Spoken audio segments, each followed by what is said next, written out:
While the individual characters are highly memorable and iconic in their own way, the series has also featured many iconic team-ups as well, including the pairing of Jubei and Oyu throughout the story of Samurai's Destiny, Samanosuke and Jacques as they work towards the destruction of the Time Folder, and even the 5 main characters of Dawn of Dreams are hard to remember without seeing each of them as part of a group. However, one can never forget the first team that was formed before the first game even began, that being the pairing of Samanosuke and Kaede. While we still don't know why, Kaede was initially a ninja of the Iga clan that was assigned the mission to assassinate Samanosuke, only to be defeated by the samurai and subsequently taught the complexity of life, realizing that killing without reason was wrong. From this point forward, she would leave the Iga clan and become a companion of Samanosuke. However, what would have happened if she didn't? Had she chosen to ignore Samanosuke's lesson that day and instead continued her mission, how would events play out, and how would their conflict grow as the series progressed? Following Samanosuke's separation from the Saito clan, he would find himself set upon by an assassin of the Iga ninja clan, defending himself from this sudden attack. In the end, despite his opponent's clear skill, Samanosuke manages to overwhelm and disarm her, leaving her defeated. Ashamed at her failure, she demands that he finish the job, but Samanosuke refuses, having no real grudge against her and attempting to teach her that people are shaped not just by their successes, but also their failures. He attempts to extend an olive branch to her, giving her the chance to still do the right thing, but the assailant only finds herself becoming frustrated, unable to accept that somebody so soft could have defeated her. Unwilling to let this failure go, she quickly picks up her knife and prepares to flee, though not before warning him to remember her name as she identifies herself as Kaede, promising to be the last name he will ever hear. Samanosuke can only be left disappointed as she proved too stubborn to heed his words as he watches her dash out of sight, though understands that not everybody can be reasoned with and decides to prepare for another meeting, expecting that she will return to make further attempts on his life. Over the next 4 years, Samanosuke is forced to fend off multiple assassination attempts as Kaede repeatedly tries to take his life, and while the first few has him continuing to reason with her, his continued preaching only causes her to grow more and more antagonistic, eventually growing into a genuine hatred for the samurai due not only to her inability to complete her mission, but his constant self-righteous lectures. As the years go on, Kaede begins to look at Samanosuke as her mortal enemy, and slowly becomes obsessed with finally killing him by 1560. Upon his return to Japan, Kaede follows and ends up continually spying on him, finding him as he oversees the Battle of Okehazama and fights off a number of Oda soldiers. This causes her to also witness the death of Nobunaga as he is struck by a fateful arrow, though finds herself caring little for the death of the warlord. However, she remains overseeing the battlefield after Samanosuke leaves, aware that he had opposed Nobunaga's ideology of conquest, and as a result, actually comes to witness the arrival of the Genma as they retrieve Nobunaga's body with the intent on reviving him. While the knowledge of legitimate monsters chills her to the bone, it also leaves her slightly intrigued, wondering what said monsters would want with the body of Nobunaga, and assuming that if he was just going to be used as food, then they would have devoured him right there and then. While she loses track of them once they bring Nobunaga's body to Fortinbras in the demon world, the news of Nobunaga's subsequent resurrection soon reaches her, presuming that the aforementioned monsters were indeed responsible. It's at this point that she makes the decision to seek them out herself, tracking the movements of the Oda clan until she finds herself at a hidden cave. It is inside that she ends up coming into contact with Guildenstern, the scientist both surprised and intrigued at her insistence to contact the Genma, his own Genma scouts having noticed and tracked her movements as well. Upon learning that Nobunaga had pledged his loyalty to the Genma in exchange for the power to conquer the country, Kaede ends up telling them of Samanosuke, expressing her deep desire to finally kill him and offering up her own allegiance in order to gain the power to do so. Having already been slightly impressed by her skills as a shinobi, Guildenstern consults with Fortinbras about this possibility, And while a simple conversion would suffice for her rather than a full dark ceremony, the two both prove rather pleased with this arrangement, agreeing to convert her into a strengthened Genma and aid her in her mission.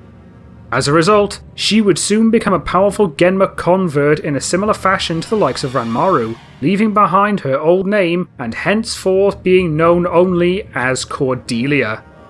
Now reveling in her new power, Cordelia soon becomes an active spy for the Genma, though also keeps her eyes firmly planted on Samanosuke, waiting for the chance to use this new power to finally destroy him.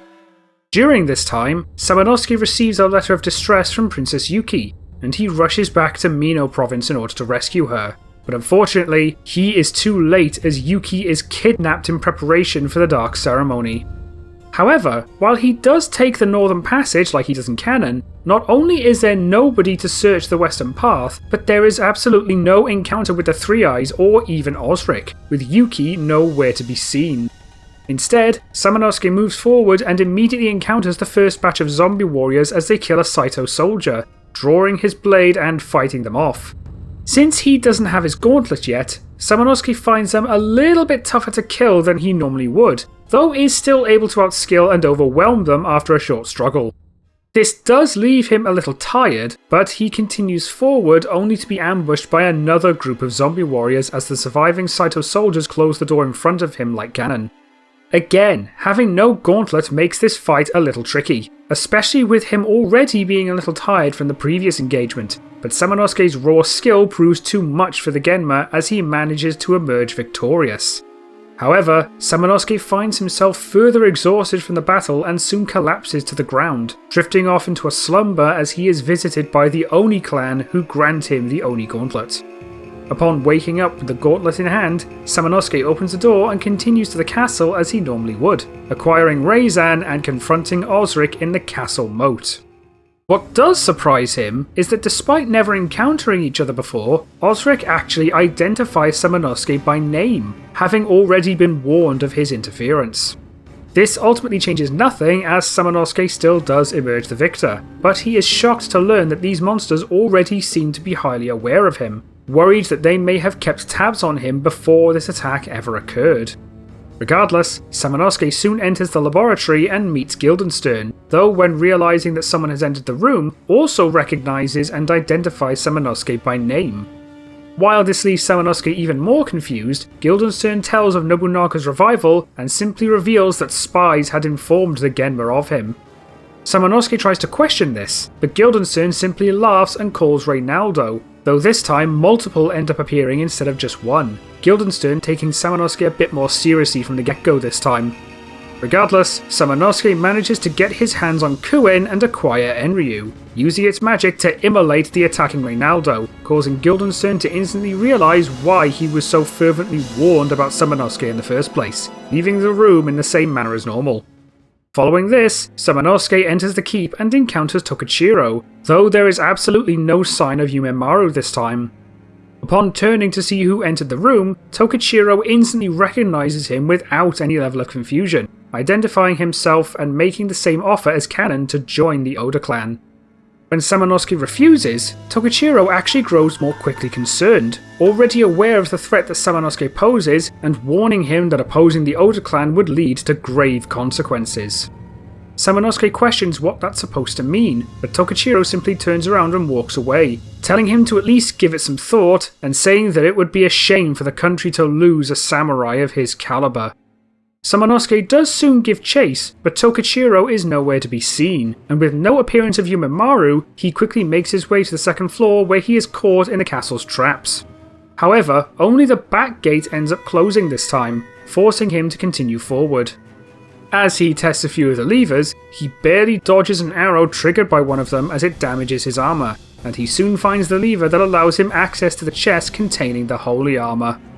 However, he is unable to reach it since letting go causes the cage to drop and block it off, so in an attempt to reach the chest, he pulls the lever and actually jams Enryu into it to prevent it from moving back, giving him the chance to rush forward and open it, obtaining both the holy armour and a wooden talisman.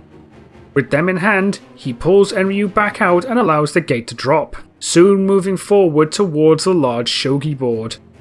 This time, there's no alternate panels on the floor, all of them instead just being plain wood with no shapes, though as Samanosuke steps forward, the row of panels behind him suddenly disappear as spikes shoot out, blocking the door he came in from. As Samanosuke looks back to see the entrance blocked off, he looks forward again to see a figure standing in front of him, this figure identifying herself as Cordelia. After a moment, Samanosuke suddenly realizes that this individual was once Kaede, now having been converted into a Genma, and Samanosuke expresses his disappointment in her decision to become a monster. Cordelia angrily snaps and tells him to save it, not wanting to hear yet another of his self-righteous lectures, and begins lamenting the last 4 years of failure. Throughout her entire life, he was the only one that she failed to defeat as an assassin, swearing there and then to finally correct that mistake as a Genma. Seeing just how far she had fallen, whatever sympathy Samanosuke had ever felt for her dies right there and then as he prepares Reizan to combat her, and Cordelia coldly says that she doesn't want his sympathy, only his death, producing a pair of yellow blades attached to her wrists and charging forward. Her Genma power ends up making her significantly faster than she once was, forcing Samanosuke to focus on blocking and parrying each of her attacks as she doesn't stay in place long enough for him to retaliate. Thankfully, he maintains enough strength to not be pushed back, but after blocking and parrying a few blows, the two end up locking blades as Cordelia tells him that this is no longer just an assassination job anymore. She had trained her entire life to be the greatest assassin, and yet he thwarted her at every turn, saying that his survival had effectively destroyed her only purpose in life. Without it, she was nothing. She expresses her deep hatred at his constant attempts to convince her to abandon her mission, saying that it did nothing but drive her further, and asking if he really thought that she would so easily throw away everything she had ever known. Samanosuke argues that she already has after choosing to become a monster, but Cordelia immediately retorts that doing so has given her everything she needs to finally fulfill her purpose. With the power of the Genma, she's faster, stronger, and more importantly, no longer held back by any hesitation caused by her humanity. As they break away, she calls that same humanity Samanosuke's weakness, working so hard to rescue a princess and asserting that his care for her makes him softer and easier to predict. As she says this, she begins dashing around the room and shooting Genma fireballs at Samanosuke's feet, forcing him to jump out of the way as she continues to circle him. As he continues to dodge, he notices that Cordelia seems to be continually aiming at the ground rather than at him specifically, stopping in front of him as she fires one more fireball at the floor between them. While he doesn't need to dodge this last shot, he suddenly realizes that the panels she fired at had burnt away, revealing the spikes beneath that shoot up whenever he gets close. And Cordelia says that he's so desperate to survive in order to save Yuki that he's become far too easy to corner. As Samanosuke looks around him, he realizes that the panels around him have all burnt away, effectively forming a circle around him as the only panel that he can stand on is directly between himself and Cordelia. She asserts that cornered prey is easily hunted as she lunges forward over the only safe panel and locks her right arm blade with him again, promising that this will be their final conflict. She claims that his death will finally restore her pride as an assassin, swiping with her free arm. While Samanosuke is barely able to shift his weapon to block the attack, the limited space due to the surrounding spike holes make it almost impossible to maneuver and dodge as Cordelia pushes him towards the holes behind him. As they inch ever closer, Cordelia coldly says, "Goodbye, Samanosuke Akechi. You were my most worthy prey." While Samanosuke desperately tries to push back, Cordelia finally takes the opportunity to lunge forward and land a killing blow, but in a split-second decision, Samanosuke suddenly switches Reizan to Enryu as he drops himself to the ground, using that momentum to launch Cordelia upwards using Enryu's weight. She suddenly finds herself flying over the spikes that she had tried to push him into, and as they shoot up and barely miss his head, they end up piercing directly into her right arm as she is flung over them, screaming in pain as she pulls free from the spikes and lands on the other side. Now finally having a moment to breathe, Samanosuke gets back to his feet and escapes the circle of spikes, switching to Reizan and rushing around to land a blow of his own. Knowing that this wound would leave her unable to properly defend herself, Cordelia dodges the attack and darts around the other side of the circle of spikes, fleeing through the far door as Samanosuke gives chase. However, as Samanosuke reaches the next room, the large stone door comes crashing down and leaves him trapped. Samanosuke overhearing Cordelia laughing from the other side as she once again calls him far too predictable. Water suddenly begins pouring in as Samanosuke tries to find a way out, but Cordelia says that it was never going to be a blade for him, taking satisfaction in knowing that his death will be slow and painful, cackling as she escapes to treat her wounded arm. Samanosuke makes attempts to break through the stone door, but his attempts prove fruitless as the water rises to his knees, leaving only a slight scratch after trying to use his magic.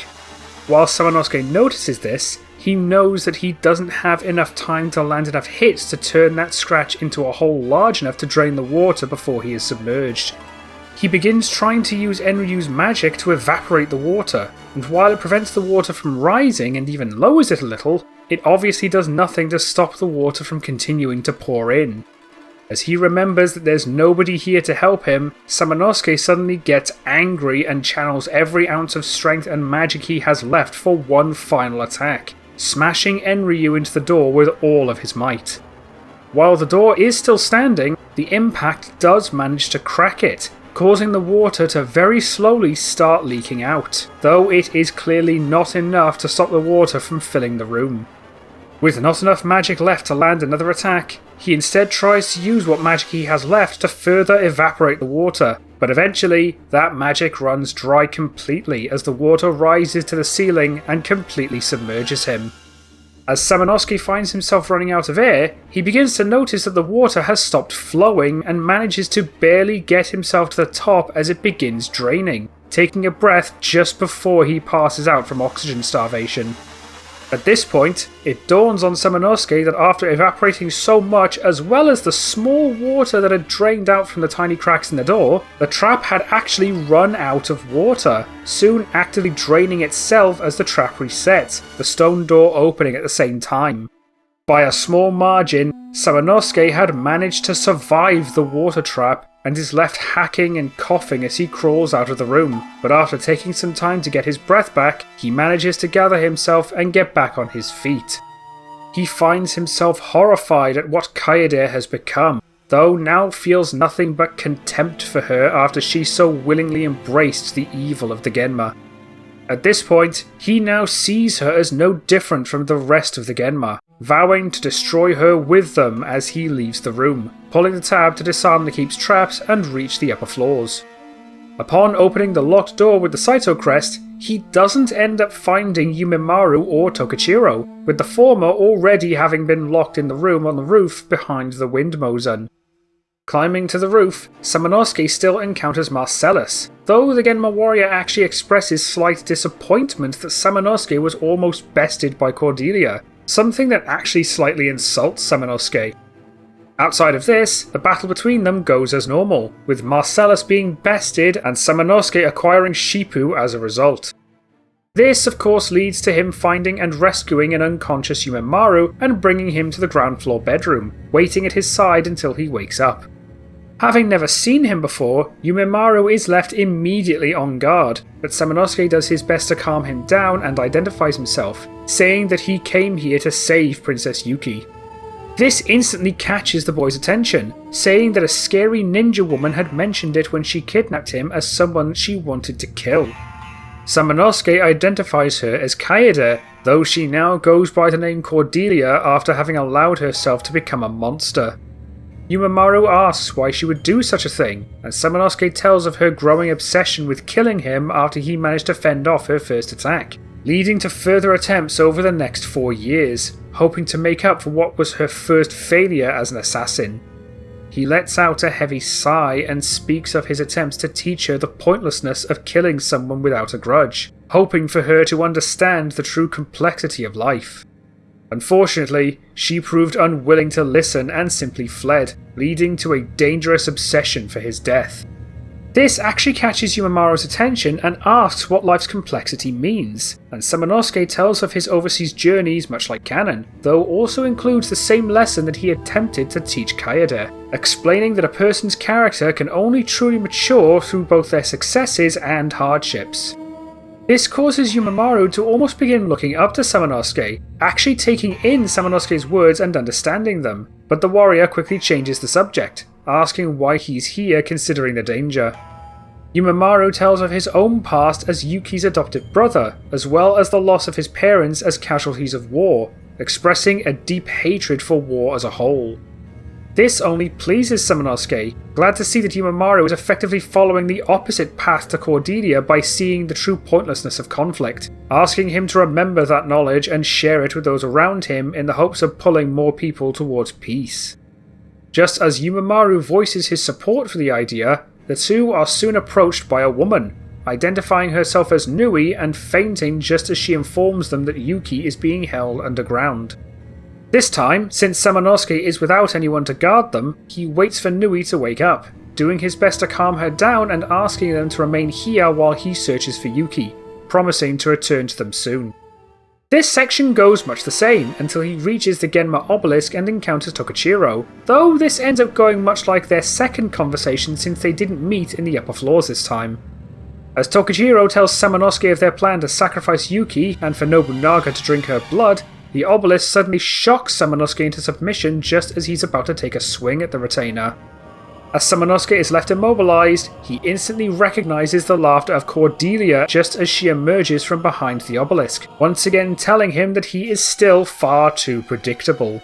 After all this time, he is still far too easy to play, quipping that he just can't help but resist a pretty face as Tokichiro begins laughing himself, saying that Nui's act was perfect. Samanosuke begins to panic as he realizes that Nui was nothing more than a Genma agent, knowing now that leaving her with Yumemaru has done nothing but effectively hand him to the Genma on a silver platter. As that thought crosses his mind, Cordelia tells him that Yumemaru is theirs now, cruelly telling him to remember that his decision to trust so easily is to blame for leaving the boy in their hands. Enraged as he is by this fact, Samanosuke is unable to retaliate as he is slowly sucked into the ground, Tokichiro gleefully telling Cordelia that her plan was brilliant as they leave the room. With no allied Kaede around this time, there is nobody to find Yuki in the western prison, so Guildenstern eventually comes and grabs her without incident while Samanosuke is left unconscious. Eventually, he does wake up in an underground tunnel and is soon confronted by Stellardo, leading to the same battle as we see in the manga as Samanosuke is forced to endure the same damage he manages to deal against his doppelganger. Much like the manga, Samanosuke eventually emerges the victor as he impales Stellardo, though this of course leads to his own death as he endures the same fatal wound, falling to the ground as Stellardo disintegrates. As he falls to the ground, Cordelia walks out from the darkness and smiles, saying that her plan was flawless. While she's a bit annoyed that she couldn't be the one to end his life, she leans down and grabs his chin, looking him in the eye and telling him that she wanted to watch his final moments. Still clinging to life, Samanosuke barely manages to warn her that she will never find peace as a monster, but Cordelia tells him that she'll have peace knowing that nobody survives her forever. She then drops his head to the ground and says that even if he's right, she doesn't care about anyone's peace, telling him to worry about his own peace knowing that he failed to save Yuki or Yumemaru, laughing as she walks back into the darkness. As she disappears, Samanosuke finally succumbs to his wounds, but soon after she leaves, his wounds soon end up healing themselves as Samanosuke suddenly gets back up, the talisman having dragged his soul back from the afterlife. Having been told by the Oni clan to keep fighting Stellardo no matter the danger, Samanosuke realizes that they were right, the Oni having assured him that he was certain to survive his battle. Now back to full strength, Samanosuke finds the evil plate and climbs out of the well, using it to open the previously locked door on the ground floor. He enters to find Cordelia telling Nui of Samanosuke's death, Nui holding an unconscious Yumemaru under her arm. The two suddenly dart their gaze to the door to find Samanosuke staring them down, stunning Cordelia into silence as she begins to stammer that she watched him die. Now holding legitimate hatred for her, Samanosuke simply tells her that he will never die until the Genma are no more, drawing his weapon and preparing to fight. This lack of an explanation leaves Cordelia genuinely terrified, unable to understand how he outright survived death itself, and Nui ends up stepping forward and asserting that they need to advance their plans, transforming herself into her true form as Hekuba and causing the appearance of the Demon Gate. As Hekuba takes Yumemaru inside, Samanosuke instantly rushes forward to attack, knowing that he can't catch up to Hekuba but at least hoping to finish off the still wounded Cordelia. Knowing that she can't contend with him right now, she instantly jumps back into the gate and warns him that he can't stop them now as it closes behind her. As the gate is subsequently protected by a barrier, the Oni direct Samanosuke to find the great Oni bow and arrow in order to break through, though just like the manga, he ends up meeting Minogoro and enters the Dark Realm in order to find the Bishamon Ocarina, something that is noticed by Guildenstern as he is healing Marcellus. Following this success, Samanosuke heads west in order to find the decorated sword, defeating the Barawasha guarding it. However, he also attempts to explore the western prison since there was nobody else to do so while he was unconscious. Of course, this doesn't change the fact that some of the doors have broken locks, making them impossible for Samanosuke to open, so he instead just uses Enryu to break the doors down in order to continue exploring. As a result, Samanosuke is the one to find and obtain the sacred knife, and while it isn't a weapon that he would use, he decides to keep it with him just in case. After this, he heads to the east area and finds the armour of the Oni god, the armour taking the form of the panda costume due to his fondness for the animal. However, with the constant guidance of the Oni clan, he is instead directed through the door that leads to the area normally only accessed by Kaede, using Enryu to break through like before. As a result, Samanosuke ends up finding the Great Oni Arrow himself before reaching the boat and taking it to the isolated building. Like Kanon, Samanosuke finds the Great Bow and is locked inside, leaving him surrounded by a group of sharks. Again, with no Kaede helping him, he is simply left to wait until Hekuba arrives herself, leading to the same fight between them as Kanon, with her breaking through the panda costume and causing it to turn into the Great Armour, Samanosuke using the power boost it grants him to defeat her. However, with nobody outside the building, there is no one to spread the gunpowder, so Samanosuke is left trying to figure out a way to escape on his own. Before he manages to figure something out, Hekuba emerges from the water and tries to attack him again, but Samanosuke uses Shipu's magic to knock her out of the air, taking the chance to jump up and slash directly at her wings. Having already been weakened by their battle, Hekuba proves unable to avoid the attack, screaming in pain as her wings are cut to pieces, dropping her to the ground. With her left unable to fly anymore, Samanosuke rushes forward, using her body to jump up and reach the upper ledge without the need for a ladder, though not before switching to Reizan and using its magic to create a thunder cage in order to lock her in place. As he climbs up, he turns to see the barrels of gunpowder and decides to begin grabbing them, throwing them down towards Hekuba one by one while she remains trapped by the thunder cage. Realizing what he's doing, Hekuba desperately pleads for him to show mercy, but Samanosuke doesn't even react as he throws the last barrel down and switches to Enryu, using its fire to ignite them. While the thunder cage drops by this point, Hekuba is left far too weak to move away, instead calling for her children to carry her to safety. Unfortunately for her, the sharks aren't even fast enough to reach her in time and pick her up, as the collective gunpowder detonates just as Samanosuke jumps, the blast only barely able to overpower the sound of Hekuba's screams, as she and the sharks are instantly incinerated. After waking up at the shore, Samanosuke immediately heads towards the Demon Gate and uses the Great Bow and Arrow to break through the barrier, opening the door and entering the demon world. Like normal, he comes face to face with Guildenstern, the scientist saying that Cordelia was clearly right about him. Given that he survived his fight with Stellardo, Guildenstern is already taking him far more seriously after seeing the truth of Cordelia's warnings, immediately summoning an overhauled Marcellus instead of waiting to be insulted. This ultimately changes nothing as Samanosuke still emerges the victor after a lengthy battle, moving forward and using the Bishamon Ocarina to open the chamber containing the Bishamon sword. While Cordelia initially wants to intercept him one last time, she realizes that even if she were fully healed, she could never contend with the likes of the Bishamon sword, instead rushing forward in a desperate attempt to warn Fortinbras. Still having not yet emerged, Fortinbras initially doesn't take her concerns seriously and demands that she avoids interrupting the dark ceremony, but his tone changes when Guildenstern appears and backs her up, telling the Genma King that Samanosuke had already managed to conquer the Dark Realm and is now likely in possession of the Bishaman's sword. While Fortinbras now understands just how much of a threat Samanosuke poses, he still remains fairly confident that he will emerge victorious regardless, noticing the arriving warrior as Guildenstern warps away with Cordelia. In the end, the fight goes the same as canon, with Samanosuke managing to defeat him and freeing both Yuki and Yumemaru as the demon world starts to collapse. Like normal, Fortinbras wakes up and grips Samanosuke. Though with no Kaede to push them out, Yuki and Yumemaru are far less willing to leave him behind, resulting in the exit being blocked by debris before they can escape. With everyone now trapped with an angry Fortinbras, the Genma King asserts that they will be forced to watch Samanosuke die before they share his fate. Though this still leads to the Oni Gauntlet triggering Samanosuke's transformation into an Onimusha and shredding Fortinbras' hand. Yuki and Yumemaru are initially left horrified, assuming that Samanosuke had become a monster, but as the two watch him split Fortinbras' other arm in two, he immediately lands a powerful uppercut to knock the Genma's head backwards before turning towards them and lunging past them, using his incredible strength to destroy the debris blocking the door. While Samanosuke has no real control over his power, there is still enough cognition to avoid trying to actively harm them, the Onimusha slowly turning its head towards them as if waiting for them to flee.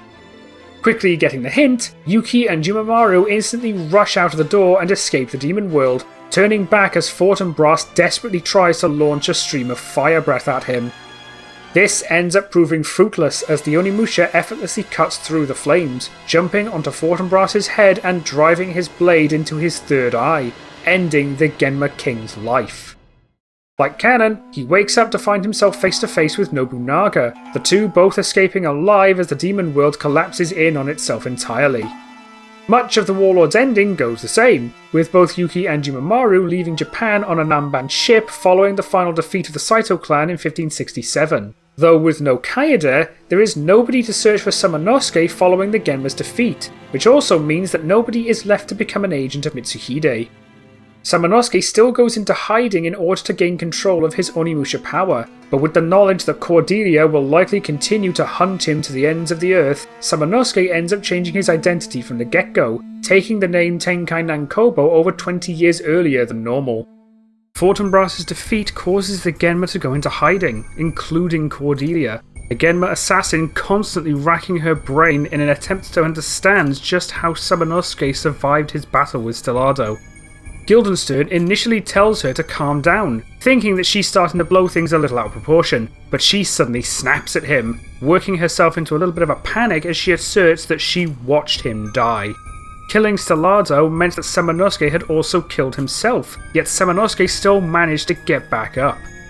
Of course, the Genma are left entirely unaware of the talisman, so while Guildenstern suspects some level of Oni intervention, he questions why they do so now and not in previous battles such as with Sogen Osho or Murakoto.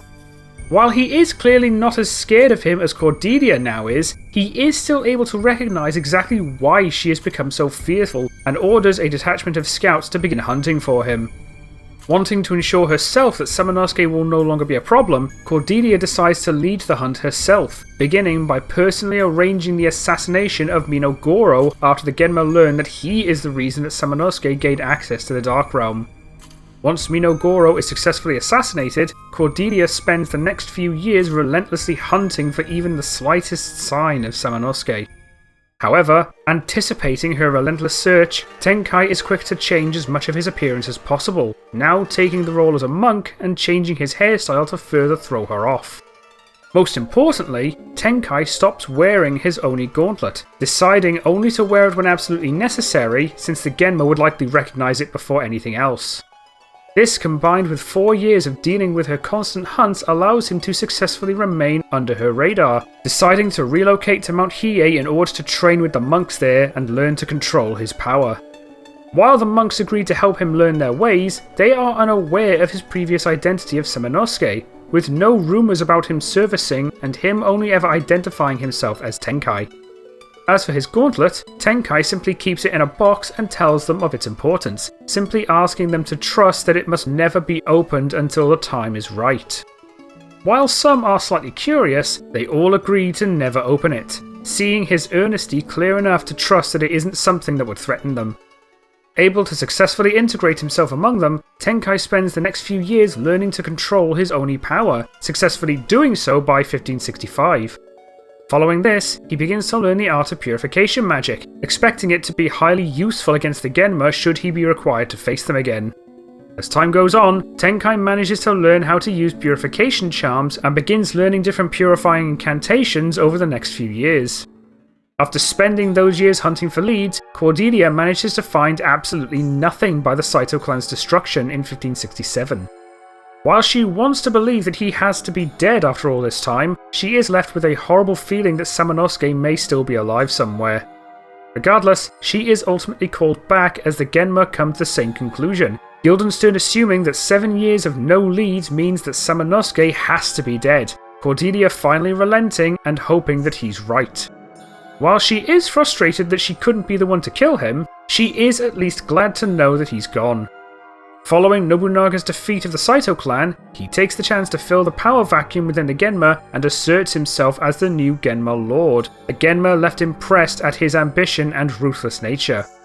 Having been made aware of Cordelia's actions during the Inabayama incident, Nobunaga quickly recognizes her as a vital asset considering her plan came the closest to actually killing Samanosuke, noting that even Fortinbras didn't get that far. He soon names her his personal assassin, ensuring that she spearheads all spy, recon and assassination missions, and Cordelia ends up thriving in this position, proving to be extremely reliable to him. This causes her to begin rising in rank over the next few years, eventually reaching a level of authority on par with Guildenstern, and while the scientist is initially unhappy with such a quick ascension, he is at least able to recognise just how reliable she is, so he doesn't end up kicking up a fuss over it. Someone else that notices Cordelia's rise is Juju Dorma, and while her new authority doesn't bother her quite as much, she notices far more quickly that Nobunaga is beginning to favour her over time, growing extremely jealous of her taking more and more of Nobunaga's attention. Given her own infatuation with the warlord, she does everything she can to go above and beyond whenever she's given a mission, but her constant attempts to win him over are never reciprocated, Nobunaga being highly uninterested in her. Her jealousy only grows more blatant as time goes on, something that ends up annoying both Nobunaga and Cordelia, especially considering the latter doesn't initially harbour any real affection for the former. Instead, Nobunaga actually begins to find himself attracted to her first, not only appreciating her efficiency and ruthlessness, but also finding her quite attractive, though nothing actually comes of this just yet. Nobunaga ends up ordering Cordelia to lead the 1571 attack on Mount Hiei, leading to her taking a legion of Genma to burn the mountain. Having resided there for the past 11 years, Tenkai emerges from Enryaku Temple and fights back, effortlessly slaying many of the attacking Genma. Naturally, this leads to a long overdue confrontation with Cordelia, though after having not seen him for over a decade, she doesn't actually recognise him, especially considering that he is still not yet wearing his gauntlet, as well as the fact that he is primarily fighting with a stave. While she initially demands to know who is opposing her, she is left rather confused when Tenkai looks her way and actively recognises her, that hesitation giving Tenkai the chance to throw a charm at her. She does manage to catch it, mockingly asking what this piece of paper will do, only for it to suddenly detonate in her hand, leaving her both shocked and wounded.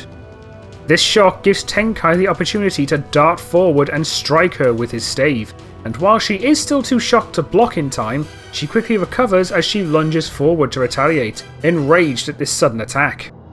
Tenkai's battle against Cordelia and the Genma actually gives a number of monks the chance to escape, especially considering that many of the lesser Genma are already dead at this point. Cordelia attempts to utilise her impressive speed and agility, but Tenkai is only 35 at this point, meaning he is still clearly in his prime as he blocks and parries her attacks before the two lock weapons with each other. A furious Cordelia demands to know who he is, but Tenkai simply identifies himself as the Purifier before pushing her back, Cordelia launching a fireball as she is launched. However, Tenkai manages to deflect it with his stave, sending it flying back into her as she is knocked further back and scrambles to her feet. As she regathers herself, Tenkai laments the fact that those corrupted by the Genma never seem to change, looking at her and saying that she could have been something wonderful. Reminded of the lectures that she used to receive from Samanosuke, Cordelia only grows even more enraged as she lunges forward, locking blades with him once again and demanding to know who he thinks he is to judge her. Tenkai is unfazed, however, saying that he has already seen far too many fall to the same corruption, staring into Cordelia's eyes and declaring there and then that it's time for him to fight back once again. As he says this, Cordelia looks back into his eyes and actually begins to falter, recognizing that same look as her rage is slowly replaced by fear. This wasn't just some skilled monk. This was the very person for which she had hunted for over 10 years. Samanosuke is still alive. Tenkai pushes her back once again as she is locked in a state of fear, looking back at him and stammering, asking how he could possibly be here. He can't be here. He's supposed to be dead. Not answering her question, her foe simply identifies himself as Tenkai Nenkobo, Cordelia asking why he is using that name. Again, Tenkai doesn't answer her and instead asks her why she seems to fear the name Samanosuke. Cordelia suddenly grows enraged as she asserts that she fears nothing, but Tenkai simply says that her eyes tell a different story, noting that she fails to hide the fear and hatred in her eyes at the mere mention of it. Cordelia is quick to deny and desperately attacks once again, but Tenkai remains able to deflect her attacks, seizing a moment of hesitation as he lands an uppercut and knocks Cordelia to the ground. As she gets up to her knees, Tenkai deeply sighs and calls behind him for the box. While this only further confuses Cordelia, another monk emerges and opens the box, shocked to see what was inside it but just as quickly throwing the contents towards Tenkai. As he places his gauntlet onto his arm, he expresses a wish to have met her under different circumstances, but as he summons Reizan in his hands, he looks back up and simply says, "But it's too late for that now." Cordelia is momentarily shocked into inaction as he begins absorbing the surrounding Genma souls, but while she quickly snaps back and desperately lunges one last time at Tenkai, he suddenly transforms into his Oni form, effortlessly blocking the attack and sending her flying. As Cordelia struggles back to her feet, she is quick to realize that she is entirely outmatched here, warning that Nobunaga will make him pay for this before fleeing.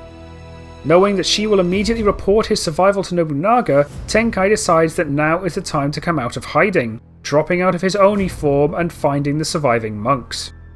Once he makes sure that they are safe, he tells them that he needs to leave, the monks quick to work out that he is joining the fight against the Genma. Now aware that he is in fact Samanosuke Akechi, they agree when asked to reveal this knowledge to nobody, and Tenkai dons both his old name and armor as he leaves the mountain, certain that the attack on Mount Hiei was just a precursor to something far worse. As expected, Cordelia instantly reports this event to Nobunaga, informing him not only of Samanosuke's survival, but also that he is somehow even stronger than he was before. While Nobunaga is not entirely surprised to learn that Samanosuke is still alive, he is able to recognize the threat that he poses, especially when he notices Cordelia's clear fear of him.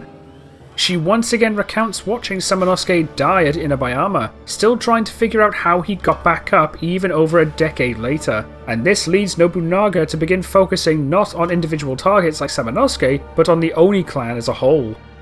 Assuming them to have played a part in his survival, he decides that wiping out what is left of the Oni clan will cut both Samanosuke and humanity off from their aid permanently, something that Cordelia furiously agrees with. With her hatred for not only him, but the Oni clan as a whole growing ever stronger, Cordelia almost explodes in fury as she practically demands the deaths of each and every one of them. Just as the words exit her mouth, Cordelia suddenly freezes, realizing that she had basically just given Nobunaga an order. But while he is about to chastise her for it, he actually finds himself slightly impressed that she even had the guts to do so. Also approving her hatred for his enemies, a small smirk begins to grow on his face, this smirk slowly growing into light laughter. This only leaves Cordelia a little confused, but Nobunaga assures that the chance to kill him will present itself soon. However, they need to focus on the bigger picture for now. telling her that if Samanosuke is killed, then the Oni will simply find another warrior to take his place.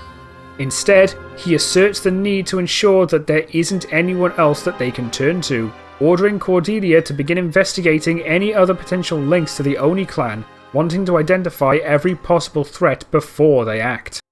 While a little annoyed that she can't begin her hunt now, she is able to see his point and agrees, though as she turns away, Nobunaga tells her to inform Guildenstern to expect his own orders very soon. She once again complies, though finds difficulty hiding her impatience to hunt for Samanosuke once again. Noticing this, a slight smirk once again grows on Nobunaga's face as he says, "Be patient, my dear. We will have our victory soon." Cordelia dashes off upon hearing this to begin her mission, though finds herself dwelling on those words, not only noticing that he called her "my dear", but also calling it their victory instead of just his. She initially thinks it impossible, but as she performs her investigation, she begins to entertain the possibility that Nobunaga may actually be starting to view her as an equal of sorts. As instructed, she passes Nobunaga's message to Guildenstern, though the scientist questions why she of all people is required to inform him, almost insulted that Cordelia seems to be acting as though she outranks him. Cordelia quickly shuts down that thought as she says that Nobunaga is putting together the pieces of a greater plan in order to wipe out the Oni clan entirely, especially after she had learned that Samanosuke is still alive. Guildenstern is able to concede that Samanosuke's survival does require greater consideration and tells her that he will make further preparations in anticipation for his inevitable opposition, still not quite fearing him, but understanding why Cordelia does. Now back in the fight, Samanosuke begins tracking the Genma's movements, though he also gets back in contact with his uncle Mitsuhide and becomes his agent. While Cordelia does attempt to hunt for Samanosuke every now and then during her investigation, his years of experience in dealing with her allows him to keep under her radar, though she does manage to learn by 1573 that Mitsuhide has been secretly helping him. However, given his familial connection to Samanosuke, she and Nobunaga remain fairly unconcerned, having already expected Mitsuhide to plan some sort of rebellion at some point. Eventually, Cordelia completes her investigation after having learned that the only known link between humanity and the Oni are the Yagyu clan, reporting as such to Nobunaga. Pleased with her work, Nobunaga declares that once their plans succeed, there will be nobody left to prevent their conquest. Cordelia still voices her concerns about Samanosuke, but Nobunaga actually tells her not to worry, asserting that not even he will be able to stop them now. Nobunaga then approaches Cordelia and expresses just how pleased he is with her work. A shocked yet grateful Cordelia telling him that she only wants to see Samanosuke and the Oni die for their constant interference. Nobunaga assures her that they will in time, though admits that he has something else in mind. This only puzzles Cordelia, but Nobunaga says that he will come to rule the world in the end, though after pausing for a moment, says to her that every king requires a queen, extending an offer to make her the queen of the Genma. Cordelia is left completely stunned at this offer, realizing that he is giving her the chance to rule alongside him not as a vassal, but as his wife. After significant hesitation, Cordelia eventually accepts, and the two end up marrying soon after, officially appointing her as the Genma Queen. This new authority causes her to speak her mind in his presence significantly more often, but considering that she often shares his own views, as well as quite often coming up with useful ideas to aid in their conquest, Nobunaga never really has a problem with it, only further gaining respect that she has the will to do so in his presence. On the other hand, Guildenstern begins to get rather frustrated with this development, still being a little unsure about Nobunaga's rule, and while he can't deny Cordelia's track record, he begins to think that Nobunaga is showing Cordelia a bit of favoritism. However, his reaction pales in comparison to Juju Dorma, who was left completely distraught upon learning that Nobunaga had married somebody else, growing a deep hatred for Cordelia. This only causes her to try even harder to gain Nobunaga's attention in a deluded hope that he will cast Cordelia aside and choose her instead. While this begins to annoy Nobunaga even more than before, Cordelia suggests that he actually encourage it, stringing her along purely to make her work harder. Nobunaga ends up finding this idea rather amusing and ends up agreeing, having absolutely no issue with manipulating Jujudoma for the sole purpose of getting better results from her. With their knowledge of the Yagyu clan, Nobunaga and Cordelia put together their plans to destroy the Yagyu village and construct the Golden Evil statue, also planning further attacks on Odani Castle and Saiga village. Cordelia personally delivers their orders to Guildenstern in order to build the statue, staying with him in order to oversee its construction, something that only further annoys Guildenstern as he begins wondering why such oversight is required. However, his tone begins to change as the construction progresses, finding himself significantly enjoying the new task he was given, eventually admitting openly to Cordelia that their plan to use it to incite worship was genius. He ends up thinking that should things continue as they are now, he would have no issue with Nobunaga and Cordelia's rule, even with direct oversight. Nobunaga leads the attack on the Yagyu village in the meantime, much like canon, resulting in the village's complete destruction, though Jubei Yagyu does end up surviving after having been away during training in the meantime. Unsurprisingly, Samanosuke also learns of the attack and decides to head there himself to investigate, leading to him getting there not long after Jubei does.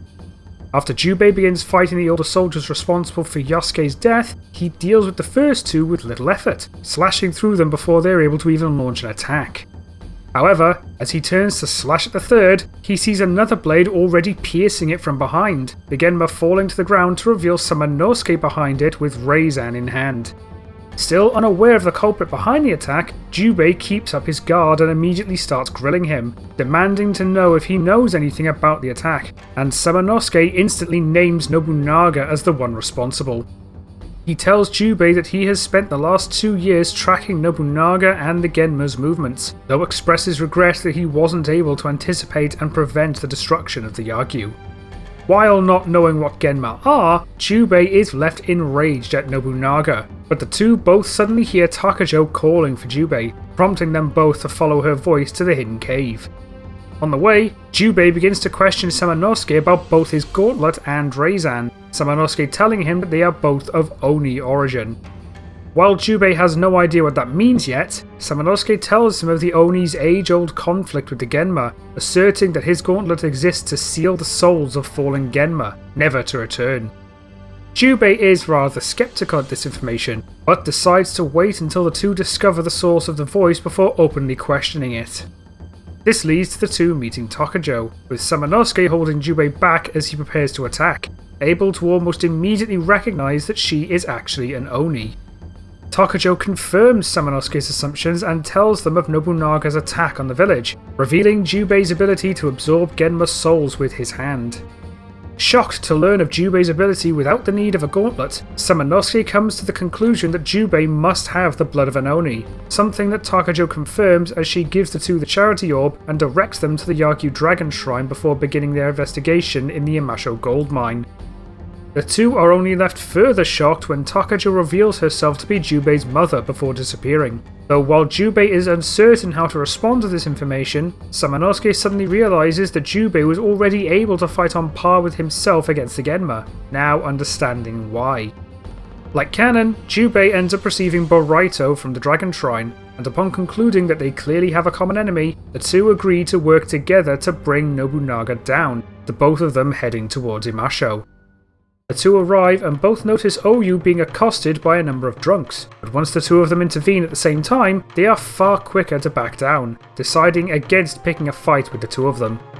This gives them both the chance to catch up to Oyu, having noticed that she possesses another of the Oni orbs, but while she does thank them for helping her, she insists that it wasn't necessary. While Samanosuke says that that may be the case, he asserts that it doesn't mean they should just stand by and allow it to continue regardless. She acknowledges that and thanks them for it, and Jubei is quick to ask her about the orb around her neck.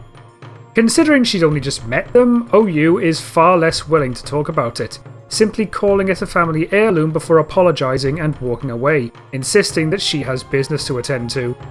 Deciding it best not to keep pushing, the two choose not to follow, and while they both assume that she holds an Oni orb, they also know that they can't just take it from her, agreeing that they need a plan first. They enter the tavern in order to go over their options, but before they come to any sort of conclusion, they are interrupted as Eke storms in and begins his usual quarrel with Magoichi, leading to both Samanosuke and Jubei mediating the situation once it escalates into a fight outside.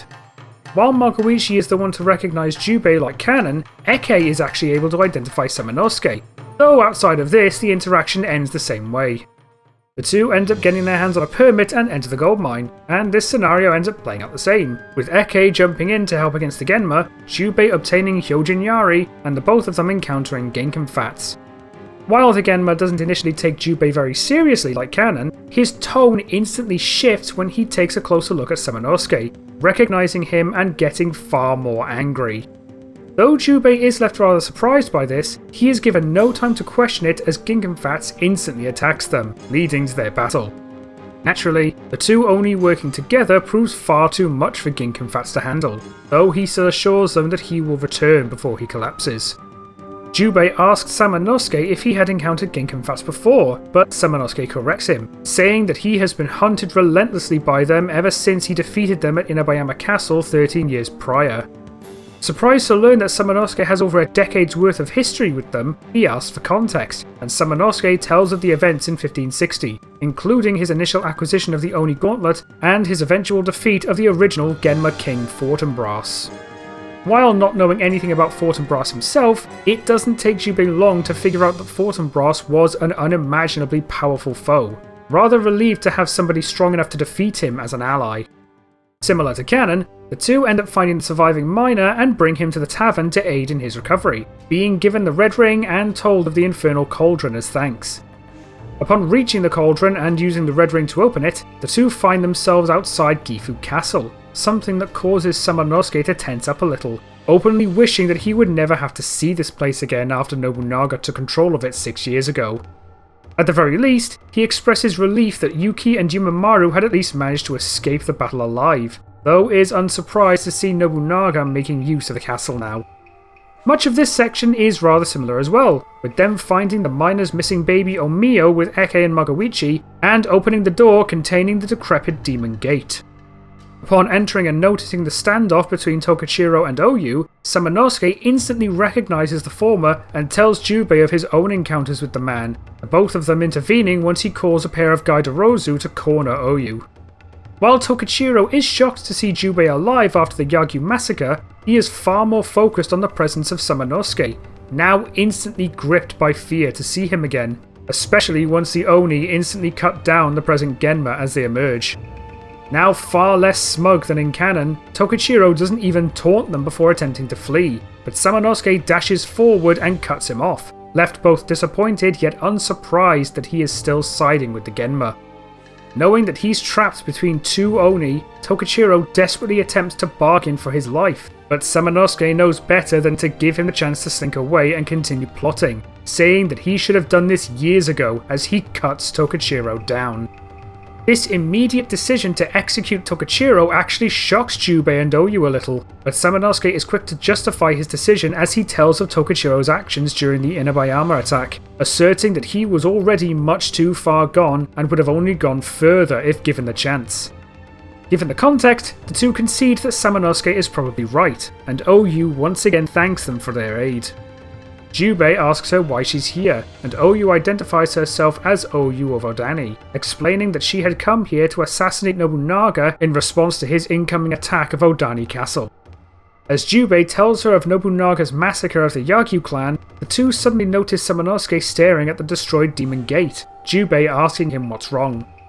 Samanosuke tells them that this gate led to the demon world, having been summoned in order to enact the dark ceremony before Samanosuke entered the demon world himself and killed Fortinbras, leading to the demon world effectively collapsing in on itself. After a moment, Samanosuke snaps himself back and tells Oyu that it's probably best for her to escape while she has the chance, and while she does want to continue her own mission, she is only further convinced of this once Samanosuke tells of Cordelia, expecting her to be involved in all of this and stressing the danger of her skill and cunning. This is enough for Oyu to reluctantly agree to flee before rushing out of the room, exiting through the door that the Oni had entered. After she's gone, Jubei asks if this Cordelia is truly that much of a threat, and Samanosuke tells of her plan, also mentioning the fact that her plan involving a Genma named Stellada was the only one that actually managed to kill him. While Jubei is left baffled by this, Samanosuke mentions that the possession of an Oni talisman was the only reason he was able to get back up, telling of its ability to retrieve his soul from the afterlife and mend his wounds upon his death. He warns Jubei that there are very few that match her blend of cunning and malice, and Jubei agrees that they should remain cautious before they proceed to the next room.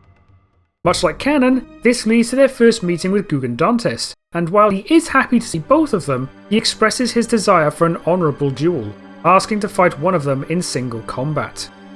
As the Oni both put their guard up at the same time, they suddenly hear a second voice from behind, turning around to find that they are being approached by Garganto. He instantly sets his sights on Samanosuke, recognizing him and saying that Cordelia had warned them of him, wishing to face him in combat specifically.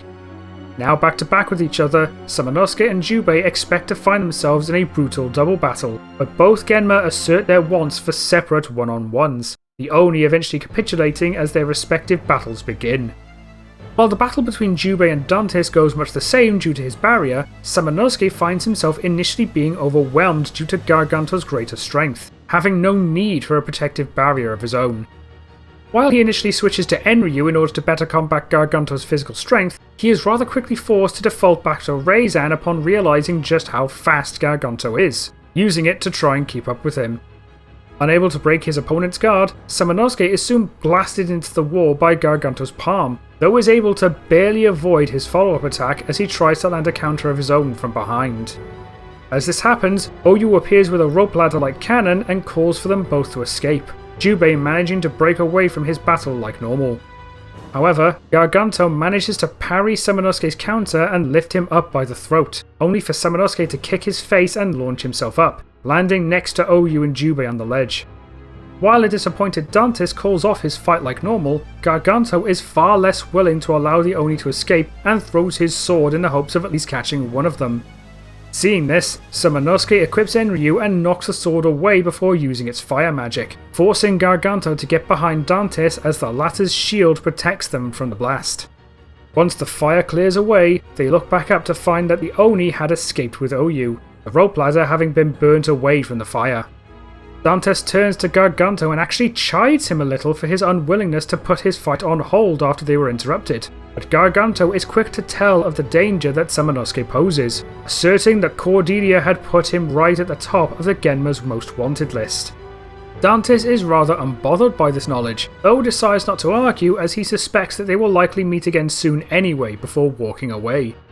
While Dantes remains rather nonchalant about this, Garganto remains focused on the danger that Samanosuke poses and vows to kill him the next time they meet before leaving the room himself. Now safe from the Genma, the Oni and Oyu find the large iron device and use the Oni orb to activate it much like canon, all three of them able to ride it back to Imasho due to its size.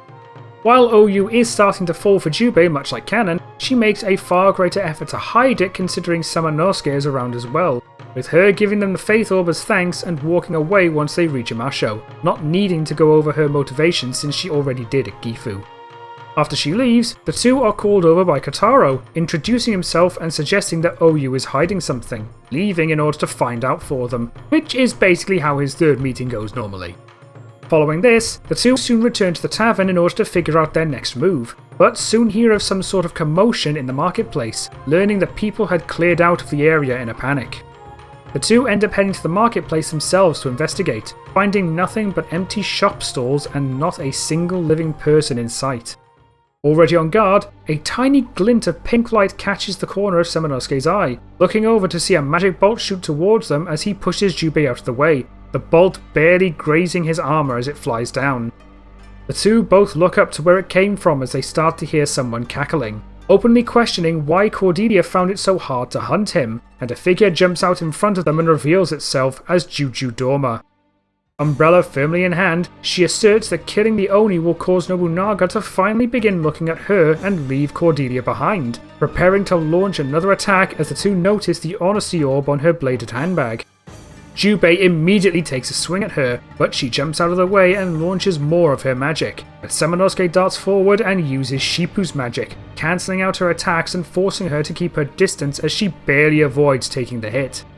Already in a constant state of anger due to her jealousy of Cordelia, Jutodoma rants that they and Takajo have stood in Nobunaga's way for the last time, fleeing from Imasho in order to assassinate Takajo.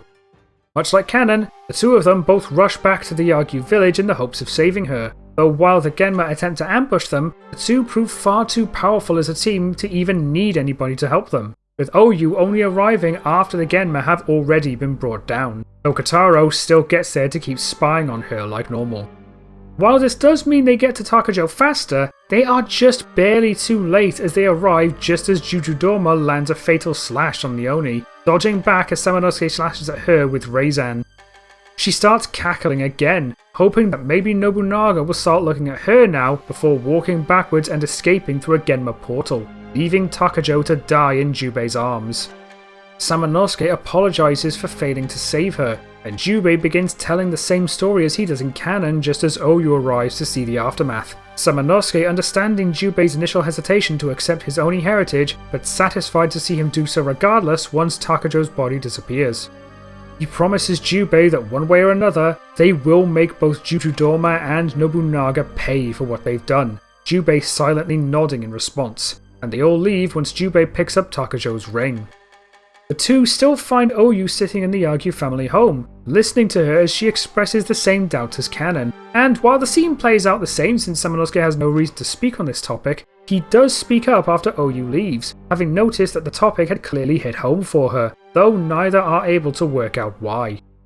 The two still use Takajo's ring to reach the Fog Valley like normal, leading to Jubei getting his hands on Senpu Maru, though Samanosuke breaks the Wind Mosen on the way using Shippu, leading them to grab the first of 3 statues of Nobunaga. Unfortunately, they both get caught in Jutodoma's trap as they get lost in the foggy forest, leading to Kotaro coming to their aid much like canon.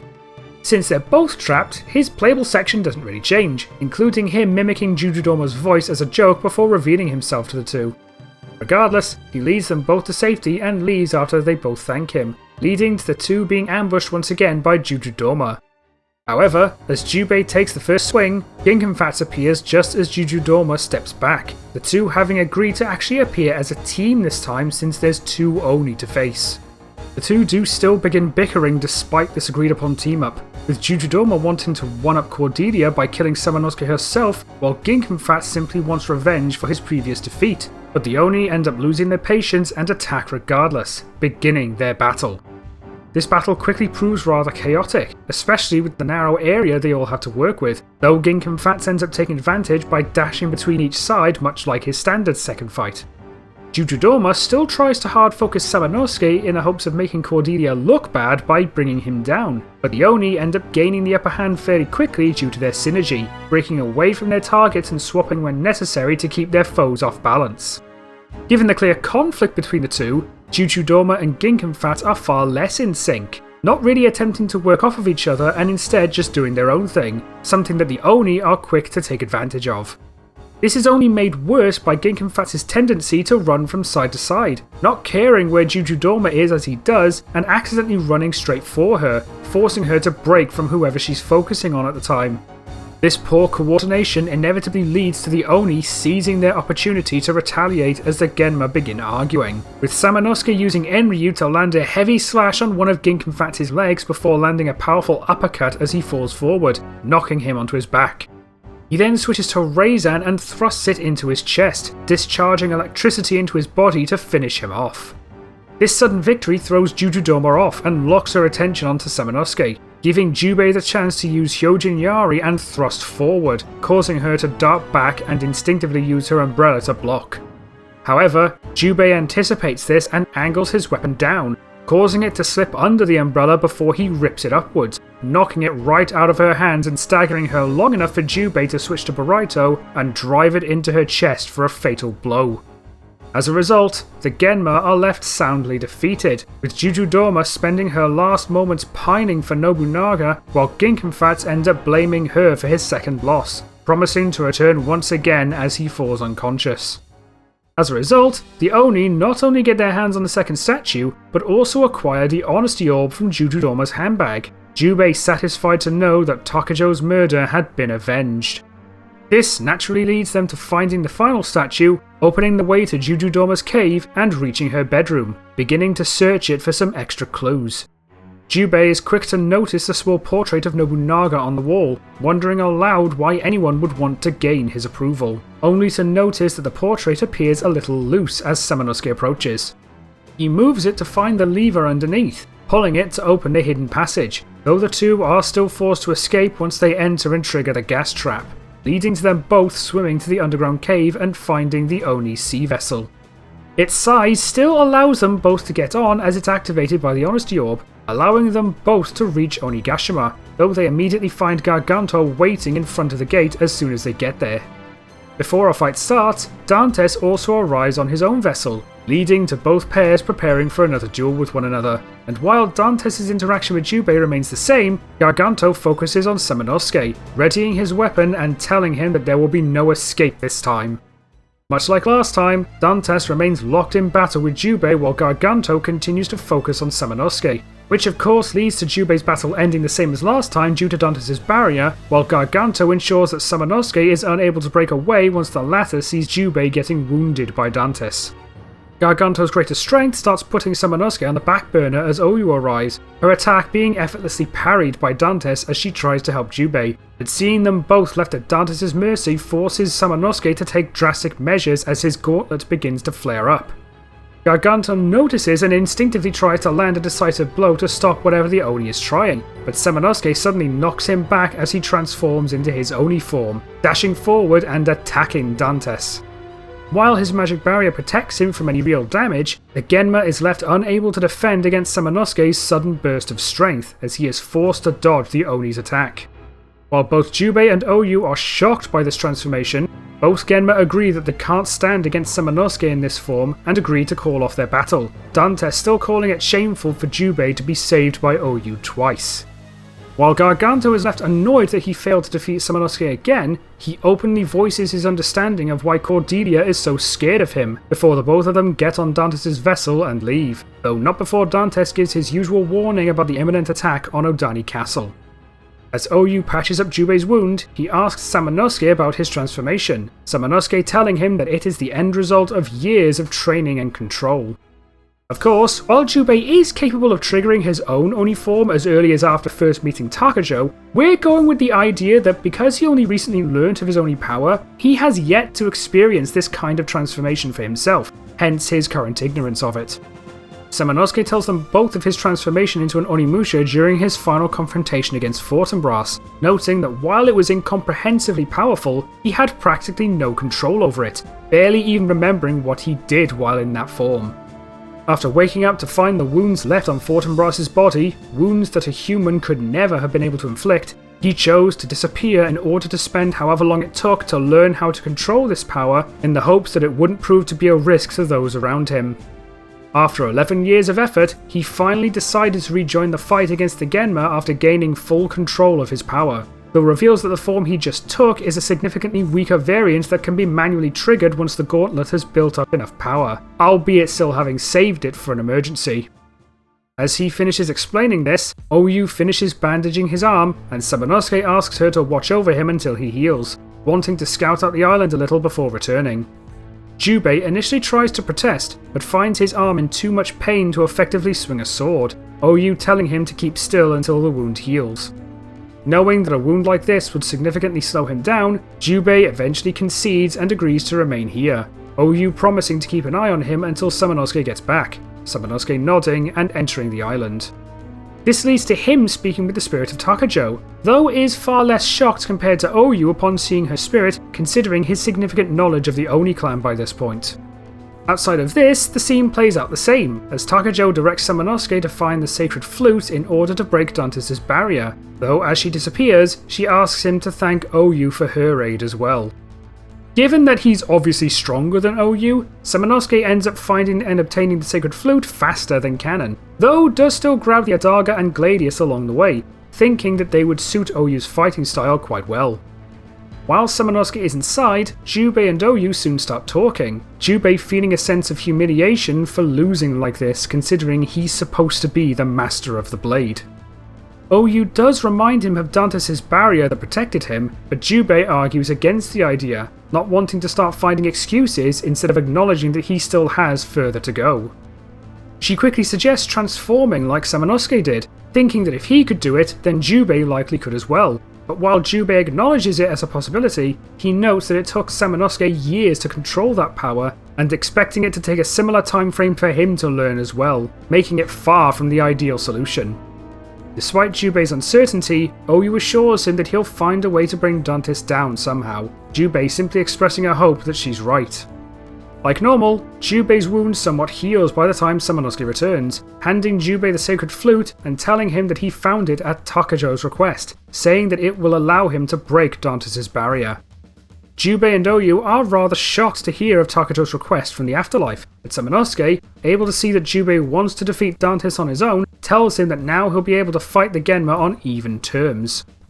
Grateful, Jubei takes the flute and thanks him, glad to have the chance to defeat Dantes when they next meet, and Oyu decides to head into Onigashima on her own, though not before Samanosuke tells her that Takajo wanted to thank her as well, also giving her the Adaga and Gladius, suggesting that she could make good use of them.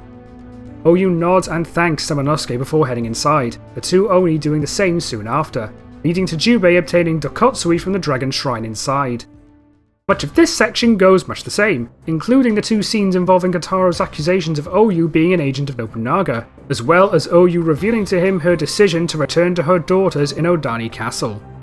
Since he's already dead this time around, Tokichiro doesn't appear to try and tempt Magoichi with the promise of gold, so that scene is skipped entirely, and the Oni soon teleport to the Star Tower using the light path much like canon. This does also lead to them having to rely on Eke to find the snake key in order to open the Star Tower, something else that also goes the same as canon, including Jubei's promise of liquor and women for saving them. Samanosuke does find himself a little taken aback at just how upfront Eke is about it, but ends up kind of respecting him for it, preferring that to him instead constantly hiding his motives since it makes him easier to trust. The two soon reach the demon cave and find a horrified Magoichi, having himself discovered the petrified statues. Again, since Tokichiro is already dead, there are only half as many statues this time. Still, Samanosuke and Jubei are quick to ask him what happened, though while expressing his disgust, Magoichi remains unaware of the cause, only wishing to find a way to reverse the process. As he says this, Samanosuke spots an Oda soldier holding a gun, quickly pushing Jubei aside as the Genma fires and turning to stone as the others turn their attention to the shooter. Seeing that Jubei and Magoichi have clearly noticed him, the Oda soldier panics and fires again, only for the shot to miss as Magoichi fires back, destroying the gun. With Jubei still standing this time, he darts forward and cuts the Genma down before it has the chance to flee, and Jubei and Magoichi agree to work together in order to save Samanosuke. As a result, Jubei fights alongside Magoichi during the latter's playable section, making it significantly easier to fight through the Genma and obtain the Great Powder Tube, also meaning that the Ketiara is defeated faster as well. As a result, they manage to use the Powder Tube to restore Samanosuke to normal, thanking the two for helping him while Jubei thanks him for saving him from being hit.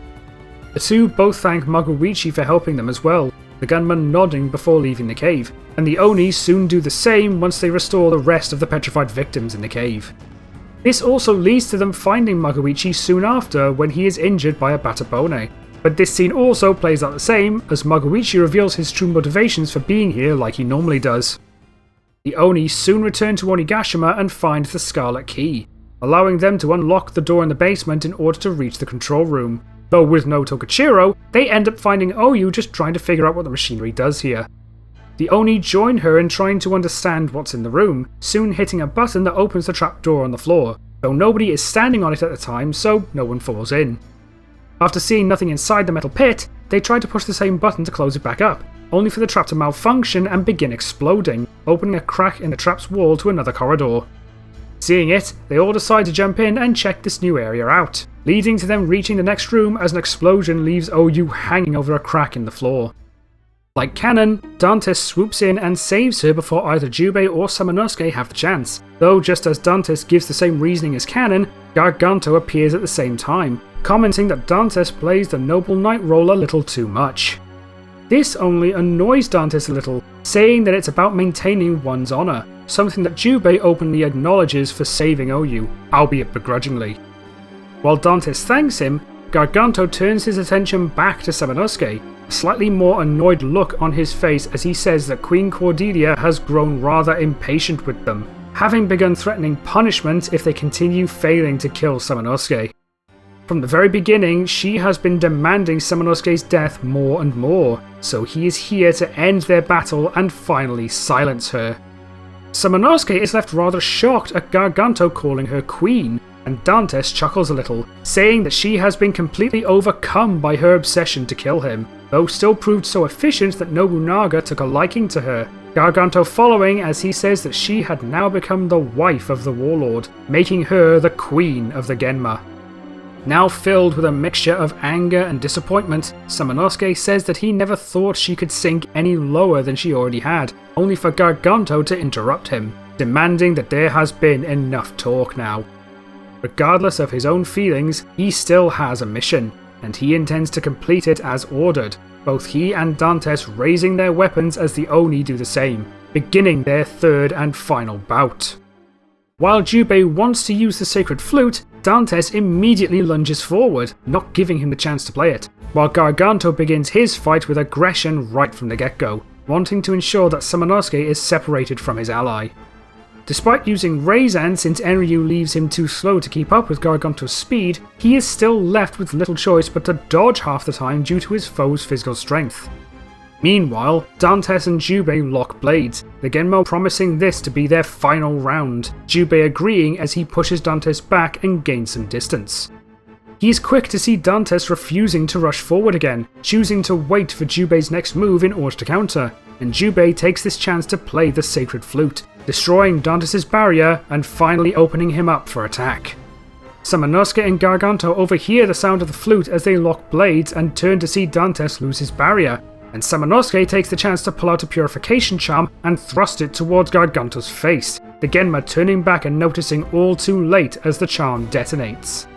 Damaged and staggered by the blast, Samanosuke takes the chance to switch to Enryu and land a powerful strike before Garganto can properly defend himself, inflicting a grievous wound on his torso. While this doesn't prove enough to kill him, Garganto is left weakened by this attack, enough for Samanosuke to switch to Reizan and actually begin resisting Garganto's progressively weaker and slower strikes. While Jubei begins gaining the upper hand in his own battle, Garganto tries to blast Samanosuke with his palm once again, though the previous attack leaves him slow enough for Samanosuke to sidestep and slice off Garganto's arm with Reizan's Thunder Slash. As this is happening, Jubei finds himself able to keep up with Dantes' strikes, Boruto being enough to contend with the speed of his slashes without being pushed back, Dantes' attacks not having as much force behind them as Garganto once did. Having grown used to Dantes' fighting style, Jubei finds himself able to block one strike and predict the next, parrying it to the side and retaliating with a Thunder Slash of his own, inflicting a deep cut on Dantes' chest. At the same time, Samanosuke switches back to Enryu and thrusts forward after Garganto's arm is cut off, driving it through his chest and ending their battle as well. The two Genma are left defeated at the same time, but while Dantes dies the same way as he does in canon, giving Jubei the Respect Orb, Garganto is less gracious, instead warning that this victory ultimately means nothing, and warning them that they will never stop the Genma. While Dantes simply disintegrates, Garganto's body ends up falling through the large crack in the ground, exploding beneath them and damaging the structure around them, forcing them to flee the room and meet up with Oyu in the Great Hall. As the island begins shaking, Oyu calls attention to the statue, Jubei quickly slotting the Respect Orb in and unsealing the Oni Genbu, though they are not interrupted by a Genma attack before boarding since Tokichiro is already dead. The three rush into the cockpit of the Genbu and successfully manage to launch it, barely escaping as the island explodes entirely and beginning to pilot it towards Odani Castle, agreeing that it could be used to hinder or even prevent Nobunaga's assault.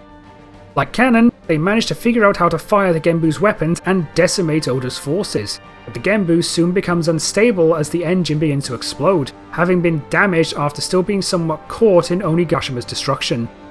As a result, the three are forced to make a crash landing at Gifu Castle in order to finally stop Nobunaga. Though with Samanosuke present to help Oyu across, the three of them all manage to escape the burning wreckage of the Genbu in time. They end up encountering Eke at Gifu as he celebrates achieving his dream after entering the service of Harutomo Mori. Though while he does find himself charmed at the presence of Oyu, he is too focused on his dream to actually say anything, though Oyu does end up recognizing him for his reputation and is pleased to hear of his success. He does end up offering one last team up as more Genma appear, silently hoping to show off his skills in front of her, but is quick to notice midway through the battle that Oyu's attention is far more fixed on Jubei, figuring out rather quickly that her eyes are already set on him. Still, he's already in too good a mood to let that bother him, bidding the three of them a hearty farewell once the Genma are defeated. This, of course, leads to the three of them fighting the Gyaran Queen in order to retrieve the gold scale, the battle obviously ending significantly faster with all three of them present, and they enter the demon base to encounter Ginkenfatz one last time. This fight ends up playing out in a similar way to Kataro's ending, with Oyu soon being knocked aside and left hanging on the edge, only for Kataro to appear and rescue her. However, before Kataro is stabbed by Ginkenfatz, Samanosuke manages to rush forward and intercept the attack, saving Kataro's life and turning everyone's attention back to Ginkenfatz as Jubei gets back up. Seeing that he's now heavily outnumbered, Ginkenfatz instantly splits himself from his lower body in the hopes of evening the odds. But with two Oni, Oyu and Kataro all fighting him off, it doesn't take long for Ginkenfatz to be left defeated, falling into the burning pit and preventing another revival.